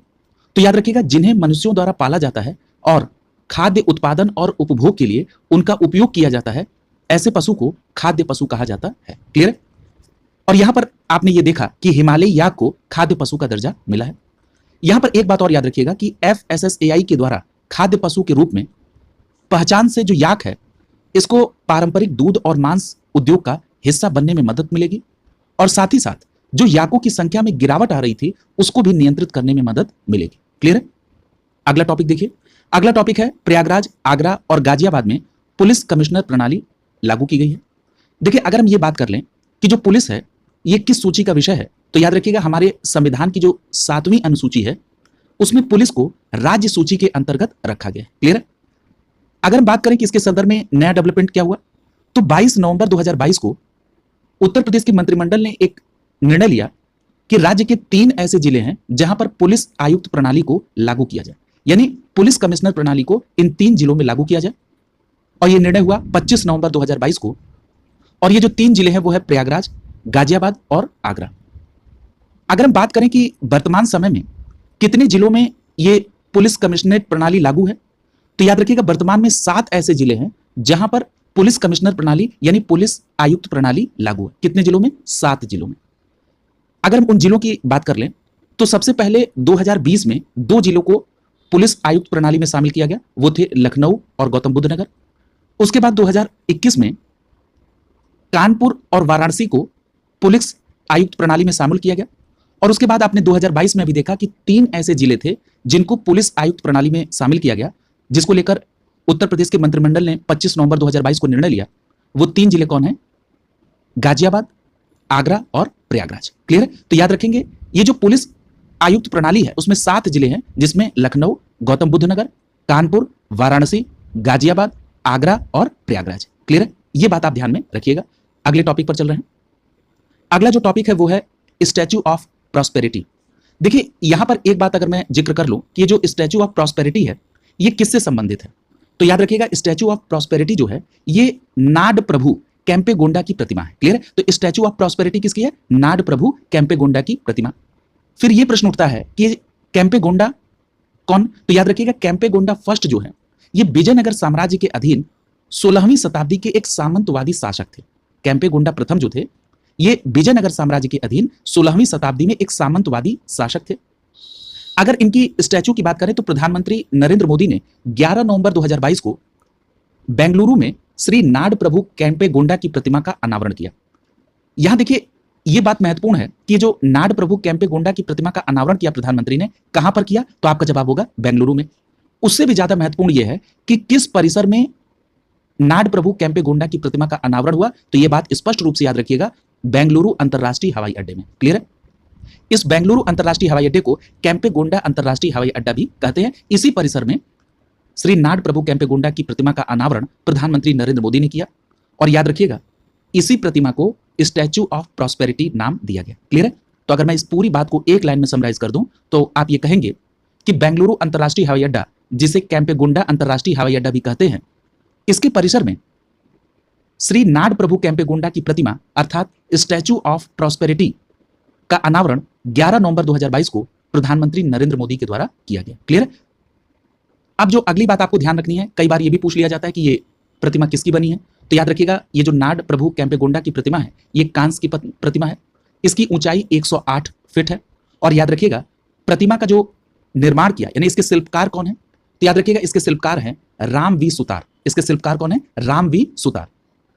अब देखिए रामवीर सुतार साहब का जब जिक्र होगा तो इनका जिक्र एक संदर्भ में और होगा, क्योंकि ये रामवीर सुतार साहब जो गुजरात में विश्व की सबसे ऊंची प्रतिमा है जिसको आप स्टैचू ऑफ यूनिटी के नाम से जानते हैं, उसका भी डिजाइन रामवीर सुतार साहब ने ही किया था। क्लियर है? तो दोनों बातें आप ध्यान में रखेंगे कि जो केम्पेगौड़ा अंतरराष्ट्रीय हवाई अड्डे में स्टैचू ऑफ प्रॉस्पेरिटी है जो कि नाड प्रभु केम्पेगौड़ा की प्रतिमा है, इसके शिल्पकार भी रामवीर सुतार हैं। और गुजरात में जो विश्व की सबसे ऊंची प्रतिमा है स्टैचू ऑफ यूनिटी, उसका डिजाइन भी रामवीर सुतार साहब ने किया। याद रखिएगा जो गुजरात में विश्व की सबसे ऊंची प्रतिमा है उसकी ऊंचाई कितनी है? 182 मीटर। और जो यहां पर स्टैचू ऑफ प्रॉस्पेरिटी है इस प्रतिमा की ऊंचाई कितनी है? अभी आपने पढ़ा 108 मीटर। क्लियर है? अगला देखिए, यहां पर एक बात और याद रखिएगा, यहां पर स्टैचू ऑफ प्रॉस्पेरिटी को लेकर एक वर्ल्ड बुक ऑफ रिकॉर्ड्स में जो कि लंदन है इसमें यह शामिल हुआ। किस विषय को लेकर इसमें शामिल हुआ? तो याद रखिएगा किसी शहर के संस्थापक की पहली और सबसे ऊंची कांस्य प्रतिमा होने का रिकॉर्ड दर्ज हुआ world book of records London में। क्लियर है? अगले टॉपिक पर चलिए। अगला जो टॉपिक है यह है स्टैचू ऑफ बिलीफ। अब देखिए यहां पर स्टैचू की जब चर्चा हो रही है तो इससे संबंधित जो भी स्टैचू हाल ही में या पूर्व में जो अनावरण किए गए हैं उन पर जरा संक्षिप्त चर्चा आवश्यक है। तो स्टैचू ऑफ प्रॉस्पेरिटी के बाद हम लोग चर्चा करेंगे स्टैचू ऑफ बिलीफ पर। तो देखिए ये जो स्टैचू ऑफ बिलीफ है ये 29 अक्टूबर 2022 को राजस्थान में ये विश्व में भगवान शिव की सबसे ऊंची प्रतिमा का लोकार्पण किया गया। क्लियर है? यानी राजस्थान में विश्व में भगवान शिव की सबसे ऊंची प्रतिमा का अनावरण किया गया। और ये जो प्रतिमा है ये राजस्थान के राजसमंद जिले के नाथद्वारा नगर में स्थापित की गई है। तो याद रखेंगे ये जो स्टैचू ऑफ बिलीफ है जो कि विश्व में भगवान शिव की सबसे ऊंची प्रतिमा है, इसे राजस्थान के राजसमंद जिले के नाथद्वारा में स्थापित किया गया है। वही आगे बताया जा रहा है कि इस प्रतिमा को स्टैचू ऑफ बिलीफ या विश्वास स्वरूपम नाम से जाना जाता है।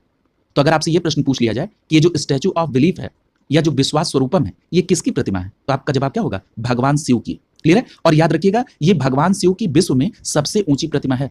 यानी भगवान शिव की सबसे ऊंची प्रतिमा को ही विश्व में जो है उसे कहा गया स्टैचू ऑफ बिलीफ या विश्वास स्वरूपम। क्लियर हो गया? और कहां पर है? राजस्थान के राजसमंद जिले के नाथद्वारा में। अगर हम बात कर लें इस प्रतिमा की ऊंचाई की तो इसकी ऊंचाई है 369 फीट। 369 फीट अगर इसको मीटर में देखेंगे तो 112.47 मीटर। क्लियर? तो ये बात आप यहाँ पर ध्यान में रखेंगे। अगला जो फैक्ट आपको ध्यान में रखना है कि भगवान शिव को ध्यान की मुद्रा में बैठा हुआ इसमें दिखाया गया है। किसमें? स्टैचू ऑफ बिलीफ में या विश्वास स्वरूपम में। क्लियर? और यहां पर एक बात और याद रखिएगा, इसके निर्माण में 3000 टन इस्पात तथा लोहे और अन्य चीजों को इसमें शामिल किया गया है। ये कोई बहुत इंपॉर्टेंट नहीं है। हम लोग अगले टॉपिक पर चल रहे हैं। अगला टॉपिक है स्टैचू ऑफ पीस। देखिए हम लोगों ने अभी स्टैचू ऑफ प्रॉस्पेरिटी को कवर किया जो कि बेंगलुरु में है और किसकी प्रतिमा है? श्री नाड प्रभु केम्पेगौड़ा की। उसके बाद हम लोगों ने देखा स्टैचू ऑफ बिलीफ जो कि भगवान शिव की विश्व की सबसे ऊंची प्रतिमा है। इसे स्टैचू ऑफ बिलीफ या विश्वास स्वरूपम भी कहा जाता है। अब हम लोग कवर करेंगे स्टैचू ऑफ पीस। देखिए ये जो स्टैचू ऑफ पीस है इसका अनावरण 16 नवंबर 2020 को प्रधानमंत्री नरेंद्र मोदी ने किया। और ये जो स्टैचू ऑफ पीस है ये किसकी प्रतिमा है? तो याद रखिएगा एक जैनाचार्य हैं जिनका नाम है विजय वल्लभ सुरेश्वर जी महाराज। तो याद रखेंगे एक जैनाचार्य श्री विजय वल्लभ सुरेश्वर जी महाराज की प्रतिमा है जिसको कहा गया स्टैचू ऑफ पीस। इसका अनावरण प्रधानमंत्री नरेंद्र मोदी ने 16 नवंबर 2020 को किया। अब यहां पर एक प्रश्न ये उठता है कि ये जो स्टैचू ऑफ पीस है इसकी ऊंचाई कितनी है? तो याद रखिएगा इसकी ऊंचाई है 151 इंच। और यहां पर जो सबसे महत्वपूर्ण बात यह है कि जो स्टैचू ऑफ पीस है ये 8 धातुओं से निर्मित है, यानी 8 धातुओं से निर्मित है जिसमें मुख्य घटक जो है वो है तांबा। और फिर यह प्रश्न उठेगा कि जो statue of peace जैनाचार्य Shri Vijay Vallabh Sureshwar जी महाराज की है इसे कहां पर स्थापित किया गया? तो याद रखिएगा ये प्रतिमा राजस्थान में जैतपुरा स्थित विजय वल्लभ साधना केंद्र में स्थापित किया गया। क्लियर? तो मुख्य रूप से याद रखेंगे राजस्थान में जैतपुरा में स्टैचू ऑफ पीस स्थापित किया गया जो कि श्री विजय वल्लभ सुरेश्वर जी महाराज की प्रतिमा है और ये जैनाचार्य है। क्लियर? और राजस्थान के संदर्भ में अभी आपने जो तथ्य पढ़ा है वो ये पढ़ा था कि राजस्थान में विश्व में भगवान शिव की सबसे ऊंची प्रतिमा जिसको कहा गया स्टैचू ऑफ बिलीफ या विश्वास स्वरूपम, ये कहां पर है? तो ये राजस्थान के राजसमंद जिले के नाथद्वारा में। क्लियर? अगला देखिए, अगला जो स्टैचू है वो है स्टैचू ऑफ इक्वेलिटी। देखिए ये जो स्टैचू ऑफ इक्वेलिटी है इसका 5 फरवरी 2022 को प्रधानमंत्री नरेंद्र मोदी ने इसे राष्ट्र को समर्पित किया। फिर यह प्रश्न उठता है कि स्टैचू ऑफ इक्वेलिटी किसकी प्रतिमा है? तो याद रखिएगा ये श्री रामानुजमचार्य की प्रतिमा है, स्टैचू ऑफ इक्वेलिटी। और ये रामानुजमचार्य कौन थे? तो याद रखिएगा ये 11वीं सदी के महान दार्शनिक, चिंतक और भक्त संत थे श्री रामानुजमचार्य। किस सदी के? 11वीं। और इन्हीं रामानुजमचार्य की प्रतिमा है जिसको कहा गया स्टैचू ऑफ इक्वेलिटी। क्लियर है? अब ये प्रश्न उठेगा कि जो स्टैचू ऑफ इक्वेलिटी है इसको कहां पर स्थापित किया गया? तो याद रखिएगा ये जो प्रतिमा है ये शमशाबाद, हैदराबाद, तेलंगाना में स्थापित किया गया। क्लियर है? तो याद रखेंगे शमशाबाद जो कि हैदराबाद तेलंगाना में है, इस प्रतिमा को यहां पर स्थापित किया गया जिसको आप कह रहे हैं स्टैचू ऑफ इक्वेलिटी। और यहां पर एक आश्रम है जिसका नाम है त्रिदंडी चिन्ना जीयर स्वामी आश्रम, इसी आश्रम में स्थापित है। तो इस तरह भी इसको देख सकते हैं आप कि स्टैचू ऑफ इक्वेलिटी त्रिदंडी चिन्ना जीयर स्वामी आश्रम में स्थापित है। याद रखिएगा स्टैचू ऑफ इक्वेलिटी को हिंदी में समता मूर्ति भी कहा गया। तो आपसे प्रश्न ऐसे भी पूछ सकता है कि समता मूर्ति कहां पर? तो आपका जवाब होगा शमशाबाद, हैदराबाद, तेलंगाना में। ये जो समता मूर्ति है किससे संबंधित है? तो याद रखिएगा जो समता मूर्ति है ये किसे? श्री रामानुजमचार्य जी से संबंधित है। अब यहां पर एक बात याद रखिएगा कि जो स्टैचू ऑफ इक्वेलिटी है अर्थात समता मूर्ति, इसकी ऊंचाई कितनी है? इसकी ऊंचाई है 216 फीट। कितनी है? 216 फीट। याद रखिएगा ये जो स्टैचू ऑफ इक्वेलिटी अर्थात समता मूर्ति है ये पंचलौह से निर्मित है, यानी 5 धातुओं के संयोजन से निर्मित है स्टैचू ऑफ इक्वेलिटी अर्थात समता मूर्ति। और इसमें 5 धातुएं कौन सी हैं? स्वर्ण, चांदी, तांबा, पीतल और जस्ता। क्लियर है? स्वर्ण, चांदी, तांबा, पीतल और जस्ता। यहां पर एक बात और आपको ध्यान रखना होगा स्टैचू ऑफ इक्वेलिटी के संदर्भ में कि जो स्टैचू ऑफ इक्वेलिटी अर्थात समता मूर्ति है ये बैठी हुई मुद्रा में विश्व की दूसरी सबसे ऊंची प्रतिमा है। तो स्टैचू ऑफ इक्वेलिटी बैठी हुई मुद्रा में विश्व की दूसरी सबसे ऊंची प्रतिमा है। क्लियर है? अगर यह प्रश्न आपसे पूछ लिया जाए कि बैठी हुई मुद्रा में विश्व की सबसे ऊंची प्रतिमा कौन है, तब आपका जवाब होगा ग्रेट बुद्धा की प्रतिमा जो कि थाईलैंड में है। यानी थाईलैंड में स्थित जो ग्रेट बुद्धा की बैठी हुई मुद्रा है वाली प्रतिमा है ये विश्व की सबसे ऊंची प्रतिमा है क्योंकि इसकी ऊंचाई कितनी है? 302 फीट। और जो हम लोग अभी चर्चा कर रहे हैं स्टैचू ऑफ इक्वेलिटी जो कि बैठी हुई मुद्रा में विश्व की दूसरी सबसे ऊंची प्रतिमा है, इसकी ऊंचाई है 216 फीट। क्लियर है? अगला देखिए, अगला जो टॉपिक है वो है स्टैचू ऑफ डिग्निटी। याद रखिएगा ये जो स्टैचू ऑफ डिग्निटी है इसका अनावरण 12 अक्टूबर 2022 को उत्तर प्रदेश के मुख्यमंत्री आदित्यनाथ ने अयोध्या जनपद में किया। और अगर मैं ये पूछूं कि स्टैचू ऑफ डिग्निटी जो कि इसका अनावरण अयोध्या में हुआ मुख्यमंत्री योगी आदित्यनाथ के द्वारा, ये किसकी प्रतिमा है? तो याद रखिएगा ये स्वामी रामानुजमचार्य की प्रतिमा है। तो यहां पर आपने स्वामी रामानुजमचार्य की 2 प्रतिमाओं के संदर्भ में फैक्ट देखा है। कंफ्यूजन बिल्कुल नहीं रखना है, मैं अभी फिर से कंपेयर कर देता हूं। जो स्टैचू ऑफ डिग्निटी है ये अयोध्या जनपद में है और स्वामी रामानुजमचार्य की प्रतिमा है। और वहीं अगर पूछा जाएगा कि स्टैचू ऑफ इक्वेलिटी किसकी है तो आप बताएंगे कि ये भी श्री रामानुजमचार्य की है।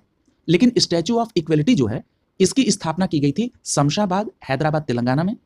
यह आश्रम का नाम भी आपने देखा था कि त्रिदंडी चिन्ना जीयर स्वामी आश्रम में स्टैचू ऑफ इक्वेलिटी की स्थापना की गई। क्लियर है? अब आपको स्पष्ट हो गया। याद रखिएगा इस स्टैचू ऑफ डिग्निटी को कहते हैं मर्यादा मूर्ति। क्लियर है? क्या कहते हैं? मर्यादा मूर्ति। जैसे वहां पर आपने देखा था कि स्टैचू ऑफ इक्वेलिटी को समता मूर्ति कहा गया, ठीक उसी प्रकार स्टैचू ऑफ डिग्निटी को मर्यादा मूर्ति नाम दिया गया। ठीक है, इतनी बात आपको यहां पर ध्यान में रखना है। अगला देखिए, अगला प्रश्न पूछा जा रहा है कि स्टैचू ऑफ पीस ये जम्मू कश्मीर में। देखिए जुलाई 2022 में केंद्रीय गृह मंत्री अमित शाह ने श्रीनगर जम्मू कश्मीर में, कहां पर? श्रीनगर जम्मू कश्मीर में स्थापित स्वामी रामानुजमचार्य की प्रतिमा का अनावरण किया। अब आप देख रहे हैं स्वामी रामानुजमचार्य की ये तीसरी जगह पर प्रतिमा है। एक है स्टैचू ऑफ इक्वेलिटी जो कि शमशाबाद, हैदराबाद, तेलंगाना में। दूसरा आपने देखा स्टैचू ऑफ डिग्निटी जो कि अयोध्या में है स्वामी रामानुजमचार्य की। और यहां पर आप देख रहे हैं स्टैचू ऑफ पीस जो कि श्रीनगर जम्मू कश्मीर में है और स्वामी रामानुजमचार्य की प्रतिमा है। तो तीनों याद रखिएगा। अब यहां पर देखिए ये श्रीनगर में है और ये 4 फीट ऊंची, कितनी? 4 फीट ऊंची ये प्रतिमा है और ये शुद्ध सफेद संगमरमर की बनी प्रतिमा है जिसको कहा गया स्टैचू ऑफ पीस। और इसका वजन कितना है? लगभग 600 किलोग्राम। क्लियर है? इतनी बात आपको यहां पर इसमें ध्यान में रखनी है। अगला देखिए, अगला टॉपिक है उत्तर प्रदेश का पहला ईट राइट स्टेशन। देखिए यहां पर एक बात याद रखिएगा कि FSSAI सभी भारतीयों को सुरक्षित, स्वस्थ और दीर्घकालिक आहार की उपलब्धता सुनिश्चित कराने के लिए ईट राइट इंडिया नामक एक आंदोलन का संचालन कर रही है। तो अगर आपसे यह प्रश्न पूछा जाए कि ईट राइट इंडिया का संचालन किसके द्वारा, तो FSSAI के द्वारा। और इसका कारण क्या है? तो भारतीयों को सुरक्षित, स्वच्छ और दीर्घकालिक आहार उपलब्ध हो सके। देखिए ये जो ईट राइट इंडिया आंदोलन है इसका टैगलाइन क्या है? तो याद रखिएगा ईट राइट इंडिया का टैगलाइन है सही भोजन बेहतर जीवन। तो आपसे ये प्रश्न पूछा जा सकता है कि सही भोजन बेहतर जीवन ये किसका टैगलाइन है, तो आपका जवाब क्या होगा, ईट राइट इंडिया का। अगर हम ईट राइट रेलवे स्टेशन की बात करें तो eat right railway station FSSAI के नेतृत्व में ईट राइट इंडिया आंदोलन के अंतर्गत ही इसको चलाया जा रहा है। क्लियर है? यानी जो FSSAI का ईट राइट इंडिया आंदोलन है उसी के एक पार्ट के तौर पर ईट राइट रेलवे स्टेशन पहल को चलाया गया। अब इसका उद्देश्य क्या है? इसका उद्देश्य यह है कि रेलवे स्टेशन पर जो भी खाद्य विक्रेता हैं उनके द्वारा रेल यात्रियों को खाना साफ सुथरा सही तरीके से उनको प्रस्तुत किया जाए, इसी पर आधारित ये ईट राइट स्टेशन का प्रोग्राम चलाया जा रहा है। अब देखिए ये चर्चा में क्यों आया और यहाँ पर उत्तर प्रदेश का पहला ईट राइट स्टेशन कौन है इसको देखते हैं। तो याद रखिएगा 7 नवंबर 2022 को प्रयागराज रेलवे स्टेशन को ईट राइट स्टेशन का प्रमाण पत्र प्रदान किया गया। और किसके द्वारा? तो भारतीय खाद्य संरक्षा और मानक प्राधिकरण अर्थात FSSAI के द्वारा। क्लियर है? तो याद रखिएगा प्रयागराज रेलवे स्टेशन को ईट राइट स्टेशन का प्रमाण पत्र मिला, किसके द्वारा? FSSAI के द्वारा। और Prayagraj railway station eat right station प्रमाण पत्र प्राप्त करने वाला उत्तर प्रदेश का पहला और उत्तर मध्य रेलवे का तीसरा रेलवे स्टेशन बना है। क्लियर? ये फैक्ट इंपॉर्टेंट है, ध्यान रखेंगे कि Prayagraj railway station eat right station प्रमाण पत्र प्राप्त करने वाला उत्तर प्रदेश का पहला स्टेशन है। लेकिन उत्तर मध्य रेलवे के आधार पर अगर हम बात करें यानी NCR के रेलवे स्टेशनों की, तो उसमें यह तीसरा रेलवे स्टेशन होगा। इसके पूर्व में उत्तर मध्य रेलवे के जिन 2 स्टेशनों को यह प्रमाण पत्र मिला है उसमें ग्वालियर और डबरा रेलवे स्टेशन शामिल है। क्लियर हो गया? अब यहां पर एक बात और याद रखिएगा कि दिसंबर 2022 में कानपुर रेलवे स्टेशन को भी ईट राइट प्रमाण पत्र मिला। लेकिन आप देख रहे हैं जब प्रयागराज को मिला था तो कब मिला था? 7 नवंबर 2022 को। इस आधार पर Prayagraj railway station eat right station प्रमाण पत्र प्राप्त करने वाला उत्तर प्रदेश का पहला स्टेशन था। और उसके बाद दिसंबर 2022 में कानपुर रेलवे स्टेशन को भी ईट राइट प्रमाण पत्र मिला। लेकिन अगर यहां पर यह प्रश्न पूछ लिया जाए कि FSSAI के द्वारा देश के पहले ईट राइट स्टेशन के तौर पर किसे प्रमाणित किया गया, तो याद रखिएगा देश का अगर पहला स्टेशन पूछा जाए तो वो था मुंबई सेंट्रल रेलवे स्टेशन। और इसे कब दिया गया? 3 दिसंबर 2019 को। तो याद रखिएगा 3 दिसंबर 2019 को मुंबई सेंट्रल को ईट राइट स्टेशन का प्रमाण पत्र मिला और इस प्रकार देश का पहला eat right station Mumbai central है। क्लियर हो गया? यहां पर एक बात और याद रखिएगा कि दिसंबर 2022 में रेल यात्रियों की गुणवत्ता और पौष्टिक भोजन उपलब्ध कराने के लिए जो आपका वाराणसी कैंट रेलवे स्टेशन है इसे 5 स्टार रेटिंग के साथ ईट राइट स्टेशन का प्रमाण पत्र मिला। देखिए यहां से प्रश्न पूर्व में बना है। क्लियर है? यहां पर आपने 3 बातें देखी हैं। एक तो प्रयागराज रेलवे स्टेशन को 7 नवंबर 2022 को दिया गया। अगर आप मंथ याद नहीं रखेंगे तो यह प्रश्न आपको फिर हमेशा उलझाएगा और जब मंथ याद रखेंगे तुरंत आप उस सीक्वेंस को पकड़ लेंगे। 7 नवंबर 2022 को प्रयागराज रेलवे स्टेशन को ईट राइट स्टेशन मिला और प्रयागराज रेलवे स्टेशन उत्तर प्रदेश का पहला रेलवे स्टेशन बना जिसको ईट राइट स्टेशन का प्रमाण पत्र मिला। उसके बाद दिसंबर 2022 में कानपुर रेलवे स्टेशन को भी ईट राइट प्रमाण पत्र मिल गया। अगर हम वाराणसी कैंट की बात करें तो दिसंबर 2022 में ही इसे 5 स्टार रेटिंग के साथ ईट राइट प्रमाण पत्र मिला है। क्लियर है? अगला देखिए, अगला जो टॉपिक है वो है प्रधानमंत्री भारतीय जन उर्वरक परियोजना एक राष्ट्र एक उर्वरक। अब देखिए इस योजना को समझने से पहले इस बात को ध्यान में रखा जाए कि ये उर्वरक क्या है यानी फर्टिलाइजर्स क्या है। तो ये ऐसे पादप पोषक तत्व हैं जिनका उत्पादन वाणिज्यिक रूप से अकार्बनिक रसायन से किया जाता है। तो अगर ये पूछ लिया जाए कि उर्वरक का उत्पादन कैसे होता है तो याद रखिएगा उर्वरक का उत्पादन वाणिज्यिक रूप से अकार्बनिक रसायनों के द्वारा किया जाता है और ये एक पादप पोषक तत्व होते हैं। क्लियर? अब यहां पर हम लोग चलते हैं मूल बात पर कि ये क्या नीति है प्रधानमंत्री जन उर्वरक परियोजना यानी जिसको आप एक राष्ट्र एक उर्वरक कह रहे हैं। यहां पर अगर हम बात कर लें यूरिया की तो देखिए यूरिया जो है इसका रेट केंद्र सरकार के नियंत्रण में रहता है क्योंकि एक साधारण सी बात ये समझ लीजिए कि जब यूरिया का जो उत्पादन करने वाली कंपनियां हैं वो जब इसका उत्पादन करती हैं तो वो इसे MRP पर बेचती हैं जो कि उत्पादन लागत का 10 से 20% होता है। शेष जो 80 से 90% है वो केंद्र सरकार जो है सब्सिडी के तौर पर उपलब्ध कराती है। ये बात हो रही थी यूरिया के संदर्भ में। लेकिन एक बात याद रखिएगा यूरिया के अलावा जो अन्य उर्वरक हैं जैसे DAP या MOP है। DAP को क्या कहते हैं? DAP को कहते हैं डाई अमोनियम फॉस्फेट यानी DAP यानी डाई अमोनियम फॉस्फेट जो है या MOP जिसको म्यूरेट ऑफ पोटास कह रहे हैं, इनकी जो कीमतें हैं ये आधिकारिक तौर पर केंद्र सरकार द्वारा नियंत्रण नहीं की जाती। हालांकि इसके लिए भी सब्सिडी दी जाती है लेकिन इसका आधिकारिक तौर पर नियंत्रण केंद्र सरकार द्वारा नहीं किया जाता। किसका? DAP और MOP का। क्लियर है? लेकिन जो यूरिया है इसका जो निर्धारण है रेट का वो सेंट्रल गवर्नमेंट करती है। हम लोग बात कर रहे हैं एक राष्ट्र एक उर्वरक की। तो याद रखिएगा 17 अक्टूबर 2022 को प्रधानमंत्री नरेंद्र मोदी ने भारतीय जन उर्वरक परियोजना एक राष्ट्र एक उर्वरक योजना का शुभारंभ किया। तो अगर आपसे यह प्रश्न पूछा जाए कि प्रधानमंत्री नरेंद्र मोदी ने एक राष्ट्र एक उर्वरक योजना का शुभारंभ कब किया, तो आपका जवाब क्या होगा? 17 अक्टूबर 2022 को। क्लियर हो गया? अब यहां पर एक बात यह समझिएगा कि जो एक राष्ट्र एक उर्वरक योजना है, इसी के समय एक प्रधानमंत्री ने भारत यूरिया बैग को भी लॉन्च किया। अब जरा भारत यूरिया बैग क्या है इसको भी समझिए। इसके अंतर्गत उर्वरक के लिए एक ही ब्रांड और लोगो का उपयोग किया जाएगा। जैसे ये जो एक राष्ट्र एक उर्वरक योजना है, इसके अंतर्गत सब्सिडी वाले जो उर्वरक हैं वो पूरे देश में एक ही ब्रांड के नाम से बिकेंगे, वो नाम होगा भारत। क्लियर है? यानी अब यूरिया पूरे भारत में केवल भारत ब्रांड नाम से ही उपलब्ध होगा। यह है एक राष्ट्र एक उर्वरक। क्लियर है? अब जैसे हम बात कर लें कि एक प्रश्न पूछा गया था कि कितने स्थान पर इसका नाम और इसका क्लेरिफिकेशन होगा, तो याद रखिएगा 2/3 स्थान पर भारत ब्रांड का नाम और पीएम भारतीय जन उर्वरक परियोजना के लोगों को दिखाना होगा। कितने हिस्से पर? 2/3 हिस्से पर। जैसे अभी हम लोगों ने ऊपर बात किया था डीएपी और एमओपी की, तो देखिए मैंने कहा कि यूरिया का तो रेट का नियंत्रण सीधे सेंट्रल गवर्नमेंट करती है, लेकिन डीएपी और एमओपी का जो आधिकारिक नियंत्रण है वो केंद्र सरकार के द्वारा नहीं होता है। फिर हम लोगों ने बात की कि अब भाई उर्वरक केवल भारत नाम से बिकेगा, तो जैसे मान लीजिए अगर यूरिया को बेचना हो तो याद रखिएगा यूरिया की जो बिक्री होगी वो किस नाम से? भारत यूरिया के नाम से। जैसे डीएपी बिकेगा, डीएपी का फुल फॉर्म क्या है? डाई अमोनियम फास्फेट, तो ये बिकेगा भारत डीएपी के नाम से। जैसे मान लीजिए एमओपी को बिकना है, म्यूरेट ऑफ पोटास को, तो ये बिकेगा भारत एमओपी के नाम से। मान लीजिए एनपीके को बिकना है, यानी एनपीके का मतलब नाइट्रोजन फास्फोरस और पोटास को, तो नाइट्रोजन फास्फोरस पोटास जब ये बिकेगा तो ये किससे बिकेगा? भारत एनपीके के नाम से। क्लियर हो गया? अब आपको स्पष्ट हो गया होगा कि इसमें भारत जो नाम ब्रांड है वो इसमें ऐड हो जाएगा। क्लियर है? अगले हम लोग टॉपिक पर चल रहे हैं।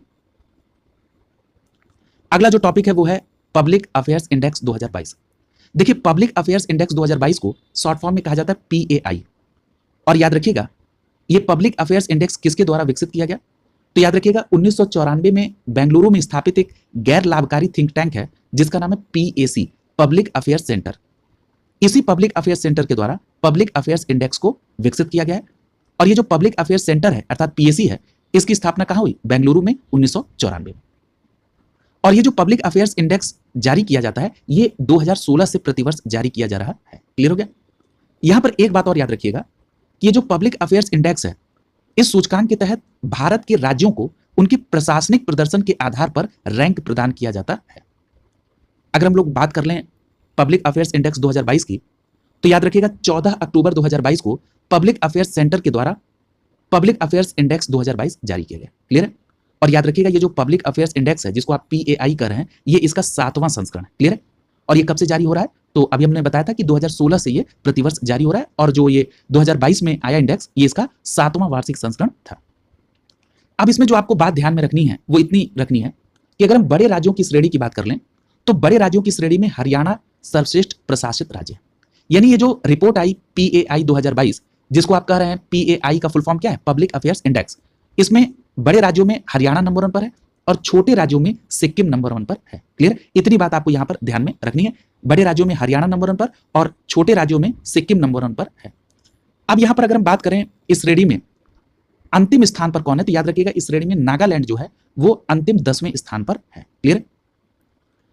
यहां पर एक बात और याद रखिए, अगर हम यहां पर उत्तर प्रदेश के संदर्भ में आपसे बात कर लें तो जो उत्तर प्रदेश है ये बड़े राज्यों की श्रेणी में आएगा, और बड़े राज्यों की श्रेणी में उत्तर प्रदेश का जो स्थान है पीएआई यानी पब्लिक अफेयर्स इंडेक्स में वो कौन सा है? तो ये इसका स्थान है 12वां। क्लियर है? और याद रखिएगा अगर गत वर्ष से कंपेयर किया जाए तो उत्तर प्रदेश ने अपने रैंक में सुधार किया है।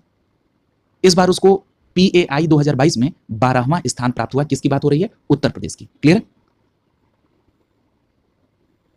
हाँ, यहां देख लीजिए पिछली बार इसको पीएआई 2021 में उत्तर प्रदेश का 18वां स्थान था, अंतिम स्थान था। इस बार जो पीएआई 2022 रैंकिंग आई है इसमें उत्तर प्रदेश का 12वां स्थान हुआ है, यानी ये सुधार हुआ है। अगर हम बिहार के आंकड़े को देख लें तो बिहार इसमें बड़े राज्यों की कैटेगरी में 15वें स्थान पर है। यानी यहां पर आपने 3 बातें देखी, बड़े राज्यों की श्रेणी में नंबर 1 पर हरियाणा, छोटे राज्यों की श्रेणी में नंबर 1 पर सिक्किम, उत्तर प्रदेश बड़े राज्यों की कैटेगरी में 12वें स्थान पर, पिछले बार 18वें पर था, और बड़े राज्यों में बिहार का स्थान 15वां है। क्लियर हो गया? हम लोग अब अगले टॉपिक पर चल रहे हैं। अगला जो टॉपिक है वो है हिमाचल प्रदेश में 2 जल विद्युत परियोजनाओं की आधारशिला रखी गई। देखिए 2023 से पहले का जो करंट है, यानी जो 2022 का करंट है लास्ट का, उनको जो तथ्य बहुत इंपॉर्टेंट है केवल उन्हीं को देखते हुए हम लोग इसको कवर कर लेंगे। क्लियर? अगर हम बात करें हिमाचल प्रदेश की तो हिमाचल प्रदेश में 2 जल विद्युत परियोजनाओं की आधारशिला रखी गई। उस पर चर्चा करने से पहले एक तथ्य बहुत इंपॉर्टेंट है आपसे इस ज्योग्राफी में पूछा जा सकता है, क्या पूछा जा सकता है? पूछा जा सकता है कि छोटी जल विद्युत परियोजनाएं किस आधार पर निर्धारित होती हैं, या छोटी जल विद्युत परियोजनाएं क्या किसे कहा जाता है? तो याद रखिएगा, भारत में जो 25 मेगावाट या उससे कम क्षमता वाली पन विद्युत परियोजनाएं हैं, उनको छोटी जल विद्युत परियोजनाएं कहा जाता है। यानी ऐसी पन बिजली परियोजनाएं जो कि 25 मेगावाट या उससे कम क्षमता की हैं, तो उनको आप छोटी जल विद्युत परियोजनाएं कहेंगे। क्लियर है? यानी स्मॉल हाइड्रो पावर प्रोजेक्ट उनको कहेंगे। अगर हम वही बात कर लें, इन छोटी जल विद्युत परियोजनाओं को और सब डिवीजन किया जाता है, जैसे सूक्ष्म। ठीक है, अगर सूक्ष्म को पूछा जाए तो ये 100 किलोवाट तक की है, लघु को पूछा जाए तो 101 किलोवाट से 2 मेगावाट तक की है, और जो छोटी हैं जिनको स्मॉल कहते हैं, ये 2 मेगावाट से 25 मेगावाट तक की है। यानी ये जो छोटी जल विद्युत परियोजना है, उनका भी सब डिवीजन इन 3 पार्ट में हुआ, माइक्रो, मिनी और स्मॉल। क्लियर है? अगर हम बात कर लें बृहद परियोजना की, तो जो बृहद जल विद्युत परियोजनाएं हैं, उन परियोजनाओं को कहा जाता है जो 500 मेगावाट या उससे अधिक की है। तो याद रखेंगे, 500 मेगावाट या उससे अधिक क्षमता वाली जो जल विद्युत परियोजनाएं हैं, उनको कहा जाता है बृहद परियोजनाएं। स्पष्ट हो गया?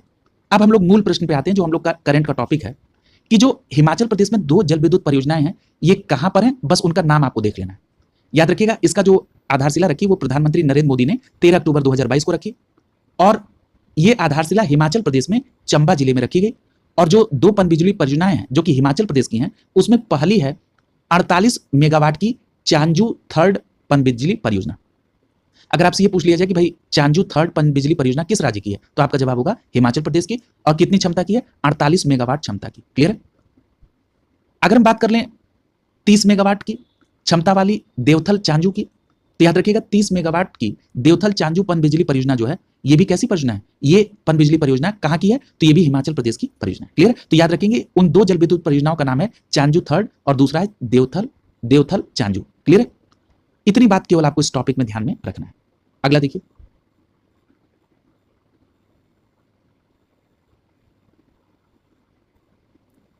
अगला प्रश्न पूछा जा रहा है कि भारत में जल विद्युत की क्षमता के संदर्भ में।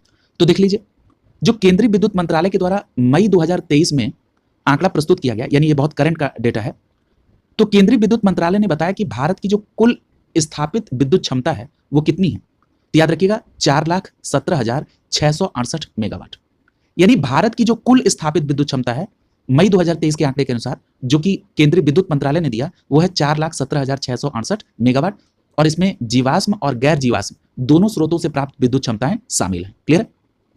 अगर हम इसमें थोड़ा और क्लासिफिकेशन करें और बात करें छोटी जल विद्युत परियोजनाओं की, तो याद रखिएगा छोटी जल विद्युत परियोजनाओं का जो मेगावाट है वो है 4,944 मेगावाट, और ये कुल क्षमता की, यानी कुल विद्युत स्थापित जो विद्युत क्षमता है उसका ये 1.2% है। यानी भारत में जो कुल स्थापित विद्युत क्षमता है उसमें छोटी जल विद्युत क्षमता का जो प्रतिशत है वो कितना है? 1.2। और वहीं बृहद जल विद्युत क्षमता की अगर बात करें तो मेगावाट में ये 46,850 मेगावाट है, और कुल स्थापित विद्युत क्षमता का ये 11.2% है। क्लियर है? अगला देखिए, अगला प्रश्न पूछा जा रहा है कि अगला जो टॉपिक है वो है बल्क ड्रग पार्क की आधारशिला। अब देखिए, बल्क ड्रग पार्क की आधारशिला रखी गई। इस पर आने से पहले हम लोग चर्चा कर लेते हैं जरा भारत के औषध उद्योग की। देखिए, अगर हम बात करें भारत औषध उद्योग की, यानी इंडिया के फार्मास्यूटिकल इंडस्ट्रीज की, इंडियन फार्मास्यूटिकल इंडस्ट्रीज की, तो अगर हम आकार के आधार पर बात करेंगे तो विश्व का तीसरा सबसे बड़ा ये उद्योग है। विश्व का तीसरा सबसे बड़ा भारत औषध उद्योग है। यानी आकार के आधार पर भारत औषध उद्योग विश्व में तीसरा सबसे बड़ा है। और अगर मूल्य के आधार पर बात कर लें तो मूल्य के आधार पर 14वां सबसे बड़ा उद्योग है भारत औषध उद्योग। ये डेटा याद रखिएगा। अगर हम बात कर लें विश्व भर में निर्यात की जाने वाली कुल दवाइयों में भारत का योगदान, तो याद रखिएगा ये 3.5% है। ये तीनों डेटा महत्वपूर्ण है कि भारत औषध उद्योग आकार के आधार पर विश्व में तीसरा सबसे बड़ा उद्योग है। दूसरी बात कि भारत औषध उद्योग मूल्य के आधार पर 14वां सबसे बड़ा उद्योग है। तीसरी बात कि जो कुल औषध और दवाइयां जो निर्यात की जाती हैं उसमें भारत का योगदान है 3.5%। यानी विश्व में निर्यात की जाने वाली कुल औषध दवाइयों में भारत का योगदान कितना है? 3.5%। क्लियर है? अब यहां पर एक बात याद रखिएगा कि बल्क ड्रग्स को सक्रिय औषध सामग्री भी कहा जाता है। क्लियर? तो याद रखेंगे, बल्क ड्रग्स को सक्रिय औषध सामग्री भी कहते हैं। ये दवाओं के लिए एक प्रमुख घटक होते हैं जो उन्हें वांछित चिकित्सीय प्रभाव प्रदान करते हैं, जिनको आप कहते हैं बल्क ड्रग। क्लियर हो गया? अब हम लोग बात करते हैं कि इसके संदर्भ में बल्क ड्रग पार्क की आधारशिला कहां रखी गई। तो याद रखिएगा 13 अक्टूबर 2022 को प्रधानमंत्री नरेंद्र मोदी ने हिमाचल प्रदेश के ऊना में, कहां पर? हिमाचल प्रदेश के ऊना में बल्क ड्रग पार्क की आधारशिला रखी है। लेकिन यहां पर एक बात आपको जानना आवश्यक है। अगर आपसे यह प्रश्न पूछ लिया जाए कि भारत का पहला बल्क ड्रग पार्क की आधारशिला कहां रखी गई, तब आपका जवाब होगा गुजरात के भरूच में। क्लियर है? तो याद रखेंगे, अगर पहले बल्क ड्रग पार्क की बात होगी तो ये गुजरात के भरूच में है, और उसके बाद 13 अक्टूबर 2022 को हिमाचल प्रदेश के ऊना में बल्क ड्रग पार्क की आधारशिला रखी गई। क्लियर हो गया? अगला देखिए, यहां पर एक बात और इसके बैकग्राउंड के बारे में जान लीजिए कि 1 सितंबर 2022 को औषध विभाग ने बल्क ड्रग पार्कों को बढ़ावा देने के लिए 3 राज्यों में, जिनका नाम हिमाचल प्रदेश, गुजरात और आंध्र प्रदेश है, यहां पर बल्क ड्रग पार्कों की स्थापना को मंजूरी दी थी। यानी औषध विभाग ने 3 राज्यों में बल्क ड्रग पार्कों की स्थापना को मंजूरी दी थी 1 सितंबर 2022 को। उन 3 राज्यों के नाम क्या हैं? हिमाचल प्रदेश, गुजरात और आंध्र प्रदेश। इसी के संदर्भ में एक डेटा भी आपने पढ़ा, मैं फिर से रिकॉल करा रहा हूं कि अगर पूछा जाए कि पहला बल्क ड्रग पार्क कहां पर, तो गुजरात के भरूच में, और उसके बाद दूसरा बल्क ड्रग पार्क जो है वो हिमाचल प्रदेश के ऊना में स्थापित किया गया। क्लियर हो गया?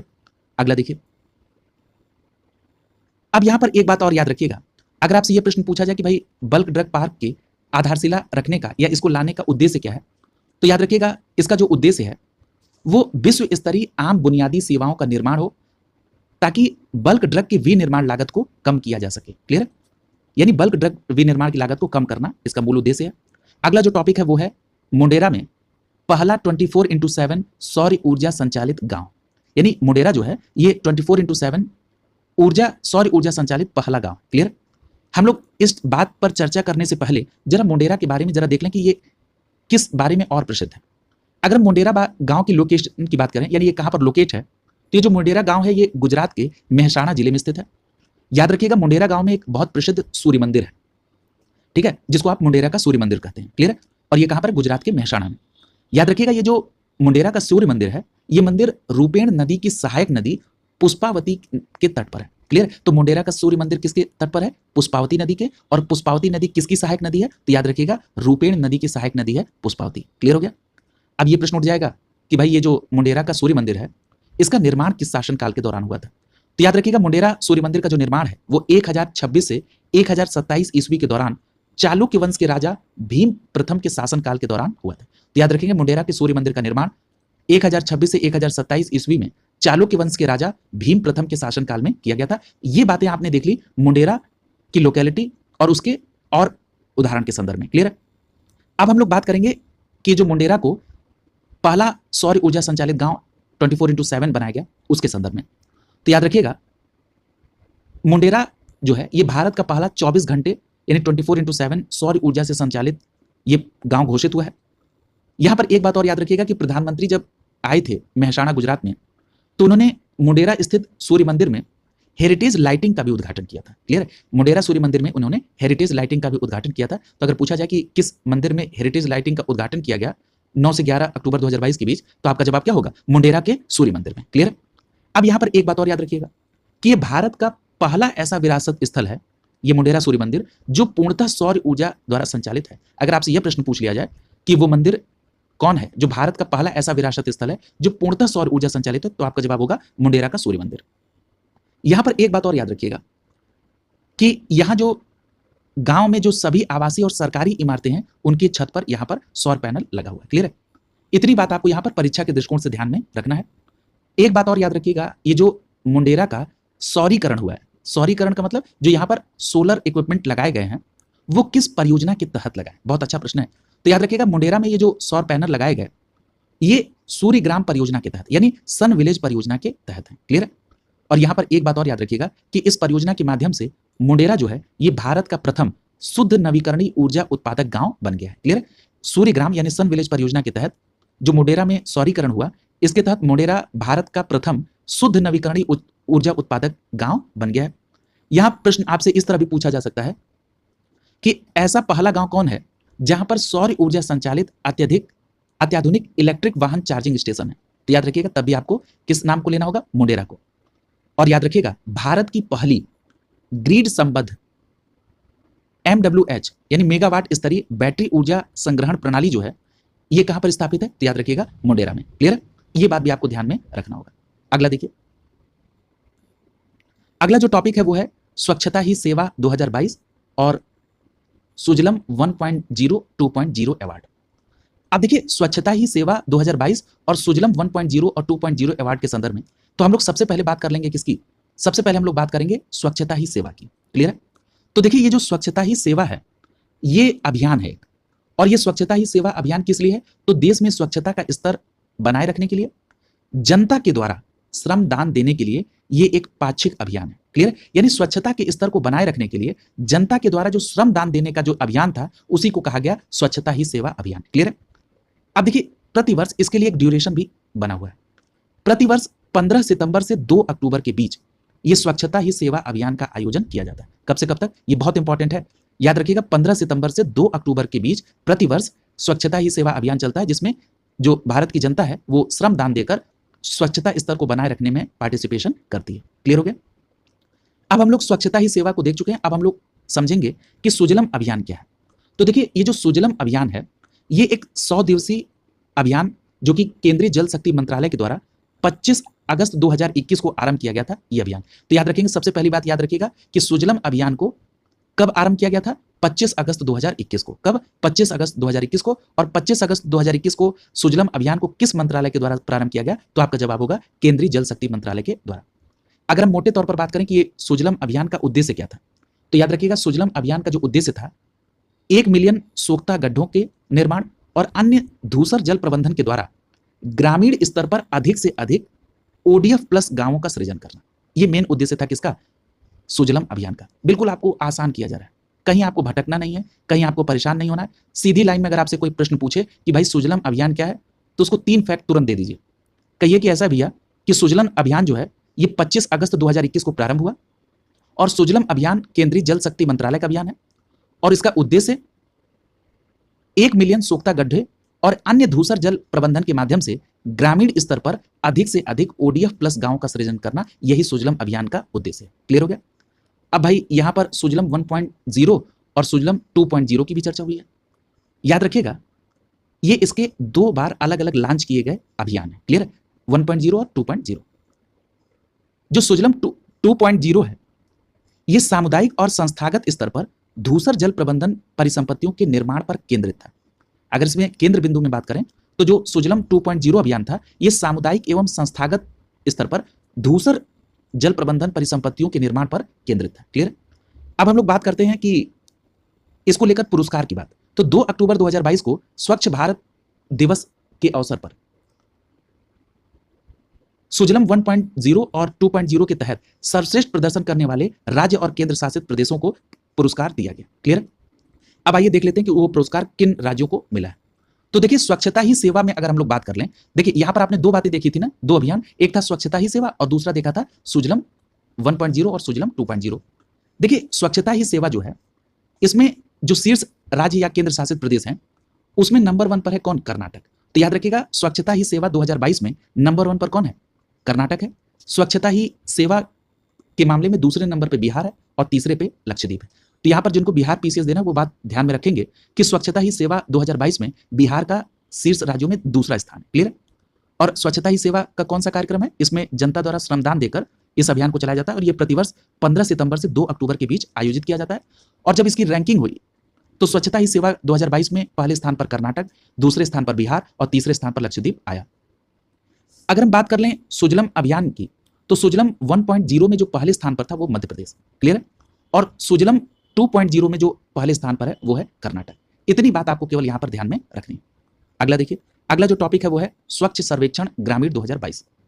देखिए स्वच्छ सर्वेक्षण ग्रामीण 2022 जो था ये 2 अक्टूबर 2022 को आया था ये रिपोर्ट।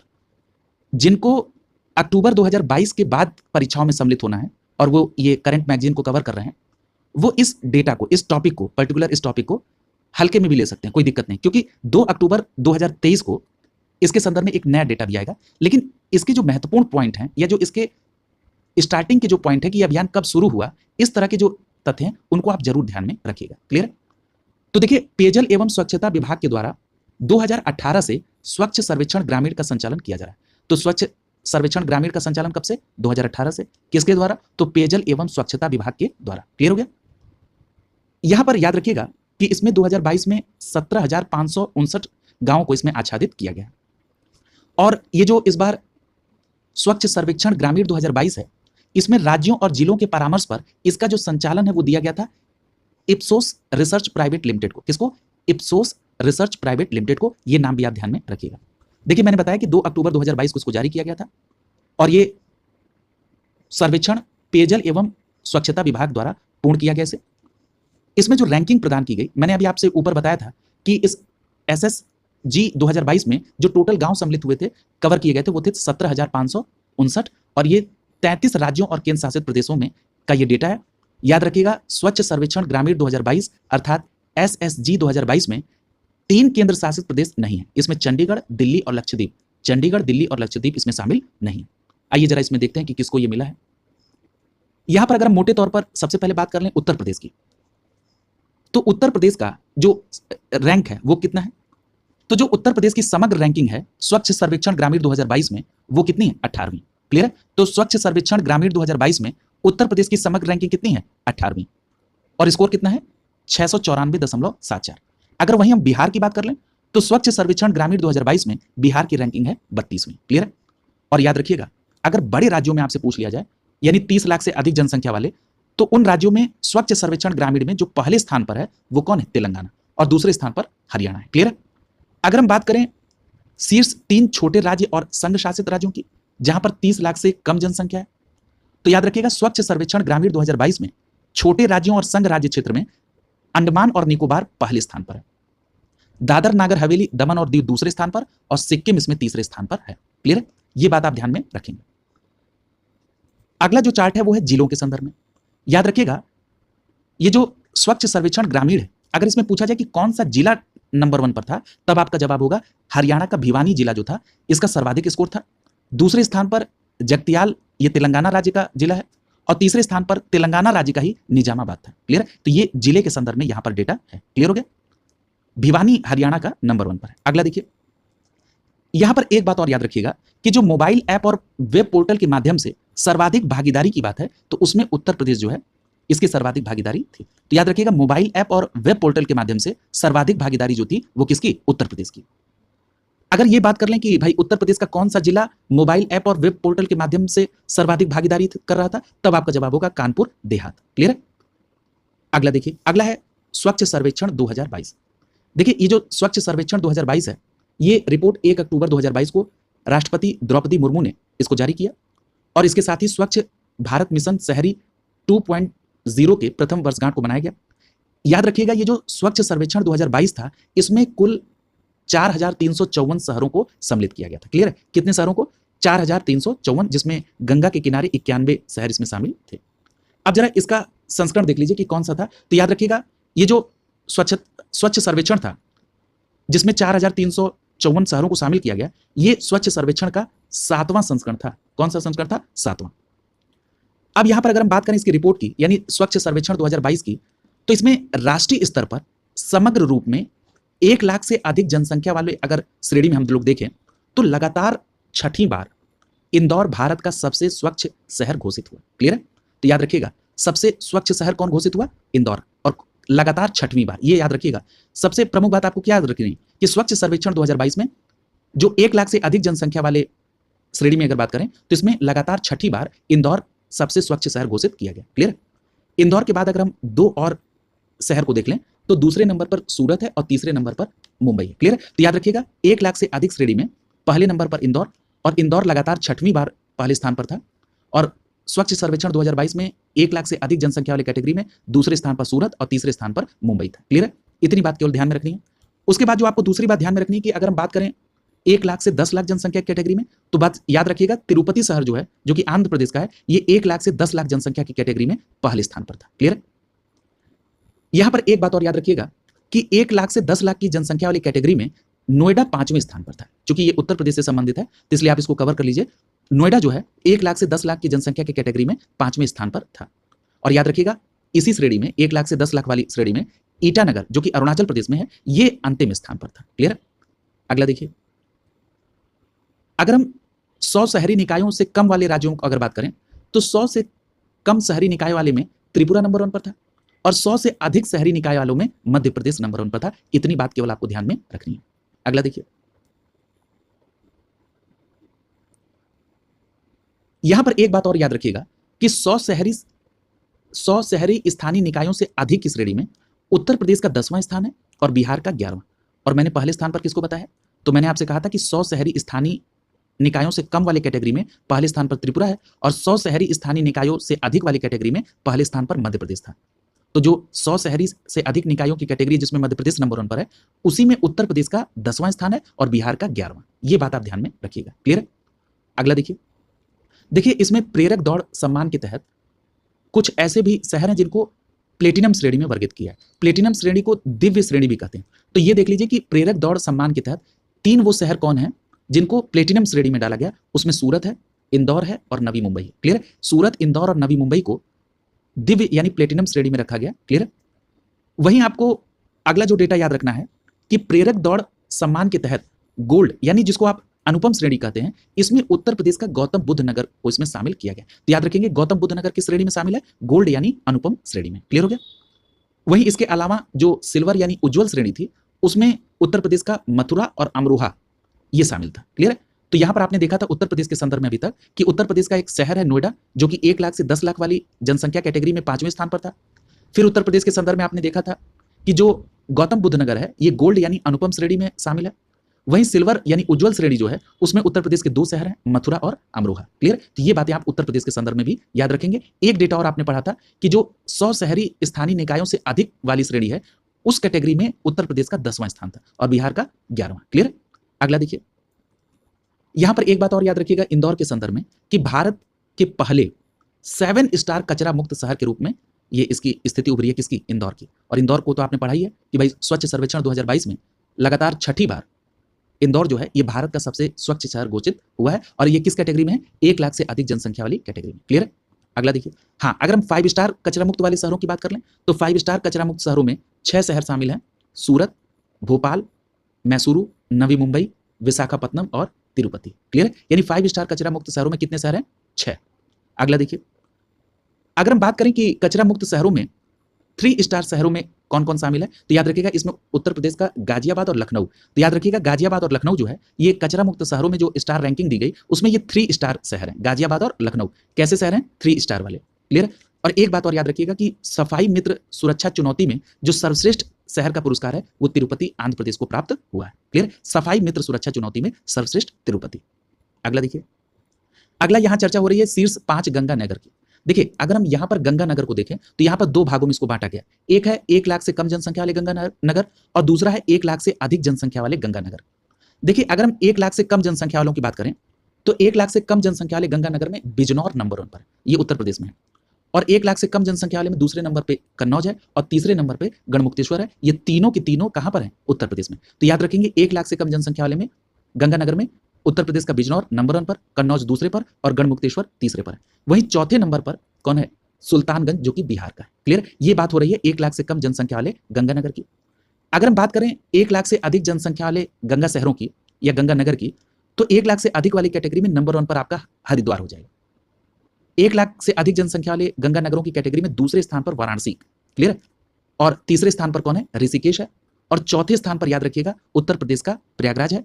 और मुंगेर जो कि बिहार में है, ये किस स्थान पर है? 5वें स्थान पर है। किस कैटेगरी में? 1 लाख से अधिक जनसंख्या वाले गंगा नगर में 5वें स्थान पर मुंगेर है, चौथे स्थान पर प्रयागराज है, दूसरे स्थान पर वाराणसी। क्लियर? और पहले स्थान पर तो ऑलरेडी हरिद्वार है। क्लियर है? अगला देखिए, और एक बात और याद रखिएगा, अगर आपसे यह प्रश्न पूछ लिया जाए कि भारत की सबसे स्वच्छ छावनी किसे घोषित किया गया, तो उस छावनी का नाम है देवलाली छावनी। भारत की सबसे स्वच्छ छावनी कौन है? देवलाली छावनी। और किस राज्य में है? तो याद रखिएगा महाराष्ट्र राज्य में। कहां पर है? महाराष्ट्र राज्य में। क्लियर हो गया? इतनी बात आप यहां पर ध्यान में रखेंगे। अगला जो आपको ध्यान में रखना है वो क्या है कि यहां पर एक बात और देख लीजिए कि स्वच्छ सर्वेक्षण 2022 में 1 लाख से 10 लाख की श्रेणी में बिहार का जो गया है इसको 179वां स्थान मिला है, यानी 179। 179वां स्थान है किसका? गया का। और अगर 1 से 10 लाख की कैटेगरी की अगर हम बात कर रहे हैं तो उत्तर प्रदेश का इसमें कौन सा शामिल था? तो याद रखिएगा उत्तर प्रदेश का इसमें जो शहर शामिल था 1 लाख से 10 लाख की कैटेगरी में वो नोएडा था और उसका स्थान कौन सा था? 5वां। और 1 लाख से 10 लाख की कैटेगरी में बिहार का जो इसमें शहर शामिल है वो है गया और इसका स्थान कौन सा है? 179। क्लियर हो गया? और 10 लाख से अधिक वाली कैटेगरी में पटना का 38वां स्थान है। क्लियर हो गया? अब हम लोग बात करेंगे पीएम श्री स्कूल योजना की।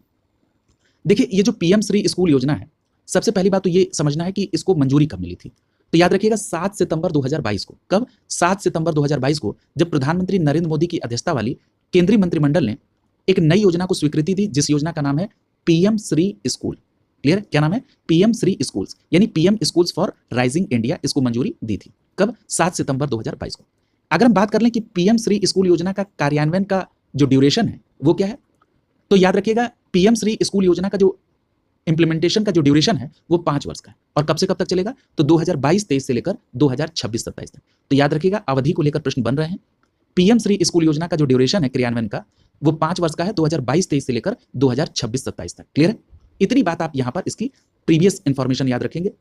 अगर हम ये बात कर लें कि ये जो पीएम श्री स्कूल योजना है इसके तहत देश भर के कितने स्कूलों को इसमें शामिल किया गया, तो याद रखिएगा देश भर के 14,500 से अधिक स्कूलों को इसमें विकास के लिए जोड़ा गया है।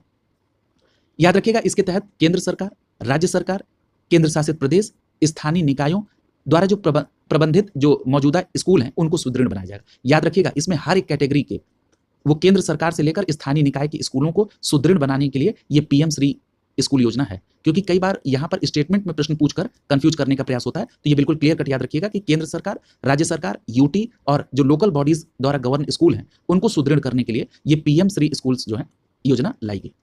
यहां पर एक बात और याद रखिएगा कि ये जो पीएम श्री स्कूल योजना है इसके तहत स्कूल को आदर्श नमूना स्कूल के रूप में परिवर्तित किया जाएगा और राष्ट्रीय शिक्षा नीति 2020 के सभी घटकों को प्रदर्शित करेंगे। ठीक है? तो याद रखिएगा इस योजना में राष्ट्रीय शिक्षा नीति 2020 के घटक भी इसमें इन्वॉल्व होंगे। क्लियर है?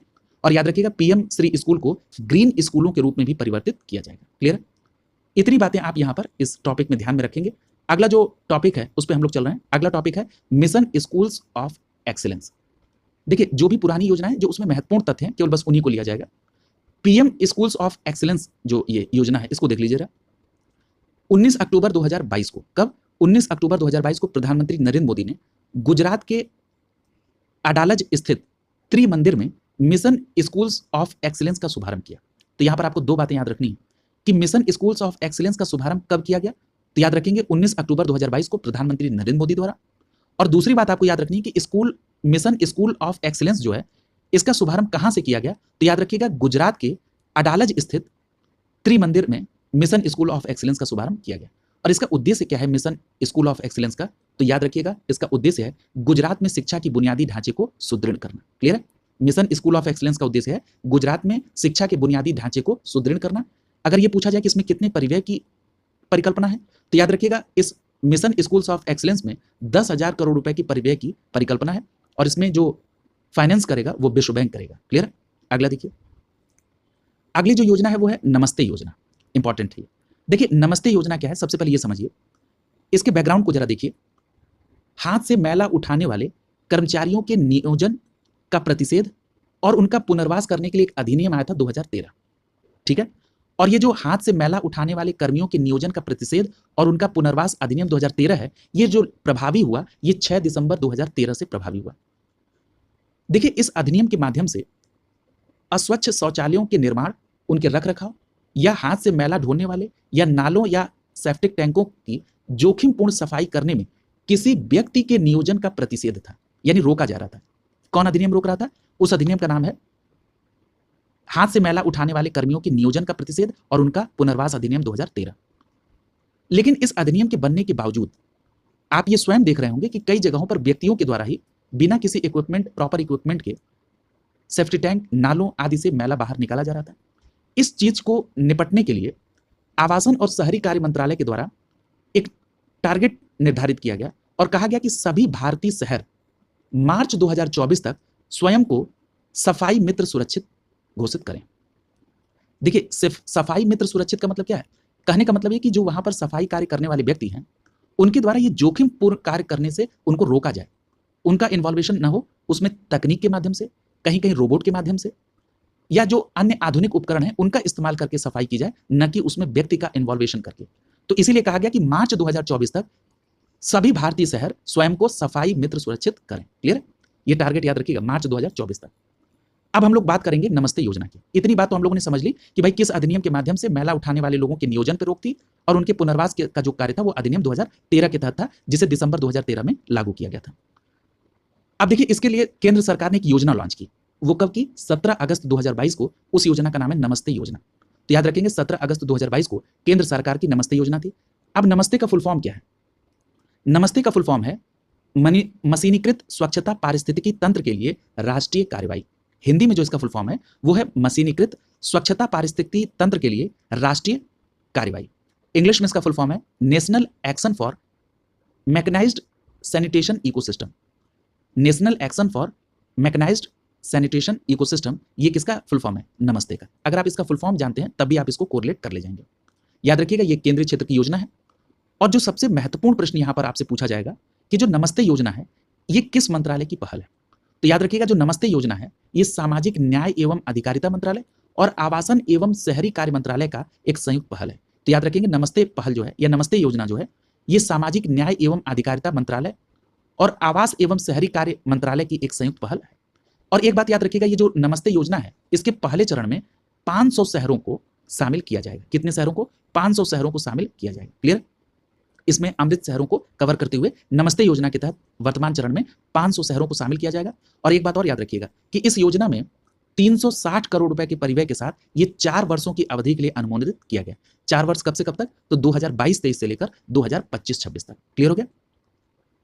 अगर उद्देश्य की बात करें कि भाई नमस्ते योजना का उद्देश्य क्या है, तो कई उद्देश्य पर तो चर्चा हो चुकी है कि भारत में स्वच्छता का जो कार्य है उसके कारण किसी की मौत न हो, स्वच्छता संबंधी जो कार्य हैं वो कुशल कर्मियों के द्वारा हो, सफाई कर्मचारी का मानव मल पदार्थ से सीधे संपर्क नहीं होना चाहिए। इसके अलावा भाई उनको सीवर या सेफ्टी टैंक कर्मचारियों की पहुंच वैकल्पिक आजीविका तक होना चाहिए। इस तरह के जो तमाम टारगेट हैं वो इसमें निर्धारित किए गए हैं नमस्ते योजना के तहत। इतनी बात आपको परीक्षा के दृष्टिकोण से याद रखनी है। बस मेन बात आपको याद रखना है कि नमस्ते योजना का संदर्भ किससे है, तुरंत आप कर ले जाएंगे। याद रखिएगा अगर ये प्रश्न पूछ लिया जाए, अभी तो आपने मंत्रालय देखा कि सामाजिक न्याय एवं अधिकारिता मंत्रालय और आवासन एवं शहरी कार्य मंत्रालय के कोलैबोरेशन से इसका पहल किया गया नमस्ते योजना का। लेकिन अगर पूछा जाए कि इसके कार्यान्वयन की एजेंसी कौन होगी, तो याद रखिएगा नमस्ते योजना के कार्यान्वयन की जो एजेंसी है वो राष्ट्रीय सफाई कर्मचारी वित्तीय विकास निगम है। कौन है? राष्ट्रीय सफाई कर्मचारी वित्तीय विकास निगम। इसको शॉर्ट फॉर्म में कहते हैं NSKFDC। क्लियर है? इतनी बात आप यहां पर ध्यान में रखिएगा। क्लियर है? अगला देखिए। और जो राज्य सरकार द्वारा राज्य नमस्ते निदेशक के रूप में एक अधिकारी का चयन किया जाएगा जो राज्य नमस्ते प्रबंधन इकाई का प्रमुख होगा। क्लियर है? अगला देखिए। अगला जो टॉपिक है वो है मंडला। ये पहला कार्यात्मक रूप से साक्षर जिला है। देखिए मंडला भारत का कार्यात्मक रूप से पहला साक्षर जिला है। आइए जरा इसको कवर करते हैं कि इसमें क्या आपको ध्यान में रखना है। याद रखिएगा 15 अगस्त 2022 को मध्य प्रदेश का आदिवासी बहुल जिला है जिसका नाम है मंडला। तो ये मंडला किस राज्य से संबंधित है? मध्य प्रदेश से। और ये जो मंडला है ये आदिवासी बाहुल्य जिला है। ये मंडला कार्यात्मक रूप से पूर्ण साक्षर जिला घोषित हुआ है। ठीक है? तो याद रखेंगे मध्य प्रदेश का मंडला जो जिला है ये कार्यात्मक रूप से पूर्ण साक्षर जिला घोषित हुआ है। अब देखिए ये जो उपलब्धि है इसके साथ ही भारत का जो ये मंडला गांव है ये कार्यात्मक रूप से साक्षर जिला बना। और याद रखिएगा यहां मंडला जिला प्रशासन जो था ये महिला साक्षरता और पूर्ण साक्षरता के लिए 2020 से मंडला में महिला ज्ञानालय और निरक्षरता से आजादी अभियान को चला रहा था। क्लियर है? और अब वो मंडला जो है ये पहला कार्यात्मक रूप से साक्षर जिला घोषित हुआ है। क्लियर है? तो इतनी बात इसमें बेसिकली आपको ध्यान में रखनी है और ये मध्य प्रदेश में है। अगर हम 2011 की जनगणना के अनुसार मंडला जिले की साक्षरता को देख लें तो ये थी 66.9 और यहाँ पर पुरुष साक्षरता थी 77.5 और महिला साक्षरता थी 56.4। क्लियर है? भाई अगर साक्षरता की बात हो रही है तो 2011 की जनगणना के अनुसार अगर हम भारत की साक्षरता दर की बात कर लें तो 2011 की जनगणना के अनुसार भारत की साक्षरता दर 73% और 2011 की जनगणना के अनुसार जो पुरुष साक्षरता दर वो है 80.9% और महिला साक्षरता दर है 64.6%। क्लियर है? ये बात आप ध्यान में रखेंगे। अगला जो टॉपिक है वो है स्माइल 75। अब देखिए स्माइल 75 कौन सी योजना है? यहां पर याद रखिएगा कि केंद्रीय सामाजिक न्याय एवं अधिकारिता मंत्रालय द्वारा स्माइल नामक एक छतरी योजना यानी अम्ब्रेला स्कीम को प्रतिपादित किया गया। यानी ये जो आपकी स्माइल योजना है ये किस मंत्रालय के द्वारा प्रतिपादित की गई? तो आपका जवाब होगा केंद्रीय सामाजिक न्याय एवं अधिकारिता मंत्रालय द्वारा। दूसरी बात, स्माइल का फुल फॉर्म क्या है? तो स्माइल का हिंदी में फुल फॉर्म है आजीविका और उद्यम हेतु लाभान्वित व्यक्तियों की सहायता। आजीविका एवं उद्यम हेतु लाभ वंचित व्यक्तियों की सहायता। ठीक है? ऐसे व्यक्ति जो आजीविका और उद्यम से वंचित हैं उनको सहायता कैसे प्रोवाइड की जाए, ये मेन टारगेट है स्माइल योजना का। और किस मंत्रालय के तहत? तो केंद्रीय सामाजिक न्याय एवं अधिकारिता मंत्रालय के तहत। अगर हम इसको इंग्लिश में इसका फुल फॉर्म देख लें तो support for marginalised individuals for livelihood and enterprise. क्या फुल फॉर्म है स्माइल का? Support for marginalised individuals for livelihood and enterprise. Clear? याद रखिएगा ये जो स्माइल योजना है, स्माइल योजना के तहत 2 उप योजनाएं इसमें शामिल है। ठीक है, स्माइल 75 में 2 उप योजनाएं हैं। इसमें जो पहली है वो ट्रांसजेंडर व्यक्तियों के कल्याण के लिए उनके व्यापक पुनर्वास हेतु एक केंद्रीय योजना है, और दूसरी है भिक्षावृत्ति में संलग्न व्यक्तियों के व्यापक पुनर्वास के लिए केंद्रीय योजना। क्लियर? यानी इसकी 2 उप योजनाएं हैं, एक है ट्रांसजेंडर व्यक्तियों के उनके कल्याण और उनके पुनर्विकास के लिए केंद्रीय योजना, और दूसरी है भिक्षावृत्ति में जो संलग्न लोग हैं उनके व्यापक पुनर्वास के लिए केंद्रीय योजना। यहां पर एक बात और याद रखिएगा कि जो सामाजिक न्याय एवं अधिकारिता मंत्रालय है वो स्माइल योजना के लिए 2025-26 तक 100 करोड़ रुपए के कुल बजट आवंटित किए गए। ठीक है, यानी स्माइल योजना में 2025-26 तक 100 करोड़ रुपए इसको आवंटित किए गए। क्लियर है? अगर हम बात करें कि स्माइल 75 पहल को कब शुरू किया गया, तो याद रखिएगा ये जो स्माइल 75 पहल है इसको 12 अगस्त 2022 को शुरू किया गया। और कहां से किया गया? नई दिल्ली से। देखिए ये जो 12 अगस्त 2022 को स्माइल 75 पहल का शुभारंभ किया गया नई दिल्ली से, इसके अंतर्गत भिक्षावृत्ति से संलग्न व्यक्तियों के व्यापक पुनर्वास के लिए 75 नगर निगमों की पहचान की गई, इसीलिए इसको नाम दिया गया स्माइल 75 पहल। क्लियर है? अब देखिए इस स्माइल 75 के तहत इन 75 नगर निगम में गैर सरकारी संगठनों या अन्य हितधारकों के सहयोग से भिक्षावृत्ति में जो संलग्न व्यक्ति हैं उनके व्यापक कल्याणकारी उपाय को करने का प्रयास किया जाएगा। और याद रखिएगा इस पहल का जो कार्यान्वयन है वो सामाजिक न्याय एवं अधिकारिता मंत्रालय के द्वारा किया जाएगा। अगर हम इसमें कुछ डेटा देख लें तो जनगणना के अनुसार भिक्षावृत्ति में संलग्न व्यक्तियों की जो सबसे ज्यादा संख्या है वो कहां पर है? पश्चिम बंगाल में। भिक्षावृत्ति में संलग्न व्यक्तियों की जो सर्वाधिक संख्या है वो पश्चिम बंगाल में है। उनकी जो संख्या रिकॉर्ड पर वो है कितनी? 81,244। कितनी है? 81,244। और अगर हम बात कर लें उत्तर प्रदेश की तो याद रखिएगा उत्तर प्रदेश का इसमें दूसरा स्थान है। यानी भिक्षावृत्ति में संलग्न व्यक्तियों की अगर सर्वाधिक संख्या के आधार पर देखें तो पहले नंबर पर पश्चिम बंगाल और दूसरे नंबर पर उत्तर प्रदेश है। उत्तर प्रदेश में अगर हम रिकॉर्ड में देखें कि कितने लोग भिक्षावृत्ति में लगे हैं तो उनकी संख्या रिकॉर्ड में 65,835। कितनी है? 65,835। और याद रखिएगा मार्च 2023 में नागपुर महाराष्ट्र में भिखारी मुक्त शहर नामक एक पहल की शुरुआत की गई। याद रखिएगा यह प्रश्न पूछा जा चुका है, आपसे पूछा गया कि किस शहर में भिखारी मुक्त शहर नामक एक नई पहल की शुरुआत की गई, तो याद रखिएगा नागपुर महाराष्ट्र में। कब शुरू की गई? मार्च 2023 में। क्लियर है? अगला जो टॉपिक है वो है गति शक्ति विश्वविद्यालय। देखिए गति शक्ति विश्वविद्यालय के संदर्भ में जो आपको परीक्षा के दृष्टिकोण में याद रखना है वो ये है कि 8 अगस्त 2022 को राज्यसभा द्वारा केंद्रीय विश्वविद्यालय संशोधन विधेयक 2022 को पारित किया गया और इसे राष्ट्रपति द्वारा जो स्वीकृति दी गई वो दी गई 16 अगस्त 2022 को। क्लियर है? और इसी अधिनियम के माध्यम से भारत में एक नए केंद्रीय विश्वविद्यालय जिसका नाम है गति शक्ति विश्वविद्यालय, इसकी स्थापना की गई। अब ये जो प्रश्न बनेगा कि जो गति शक्ति विश्वविद्यालय है इसकी स्थापना क्यों की गई, तो याद रखिएगा ये जो गति शक्ति विश्वविद्यालय है ये सामरिक रूप से महत्वपूर्ण और विस्तार कर रहे परिवहन क्षेत्र में प्रशिक्षित प्रतिभा की आवश्यकता की पूर्ति के लिए गति शक्ति विश्वविद्यालय की स्थापना की गई। और याद रखिएगा कि 2022 का यह अधिनियम केंद्रीय विश्वविद्यालय अधिनियम 2009 में संशोधन करता है। क्लियर है? यहां पर एक बात और याद रखिएगा जो सबसे महत्वपूर्ण है कि 2022 के इस अधिनियम के माध्यम से राष्ट्रीय रेल एवं परिवहन संस्थान बड़ोदरा गुजरात में गति शक्ति विश्वविद्यालय में परिवर्तित करने का प्रावधान किया गया। यानी जो राष्ट्रीय रेल एवं परिवहन संस्थान गुजरात के बड़ोदरा में था उसे गति शक्ति विश्वविद्यालय में परिवर्तित किया गया। और याद रखिएगा कि राष्ट्रीय रेल एवं परिवहन संस्थान अर्थात NRTI national rail and transport institute वर्ष 2018 में स्थापित एक डीम्ड विश्वविद्यालय है। क्लियर? यानी जो अभी आपने देखा कि राष्ट्रीय रेल एवं परिवहन संस्थान जो है जो कि बड़ोदरा गुजरात में है जिसको गति शक्ति विश्वविद्यालय में परिवर्तित किया गया, इसको 2018 में जब स्थापित किया गया तो ये एक डीम्ड विश्वविद्यालय के तौर पर स्थापित हुआ।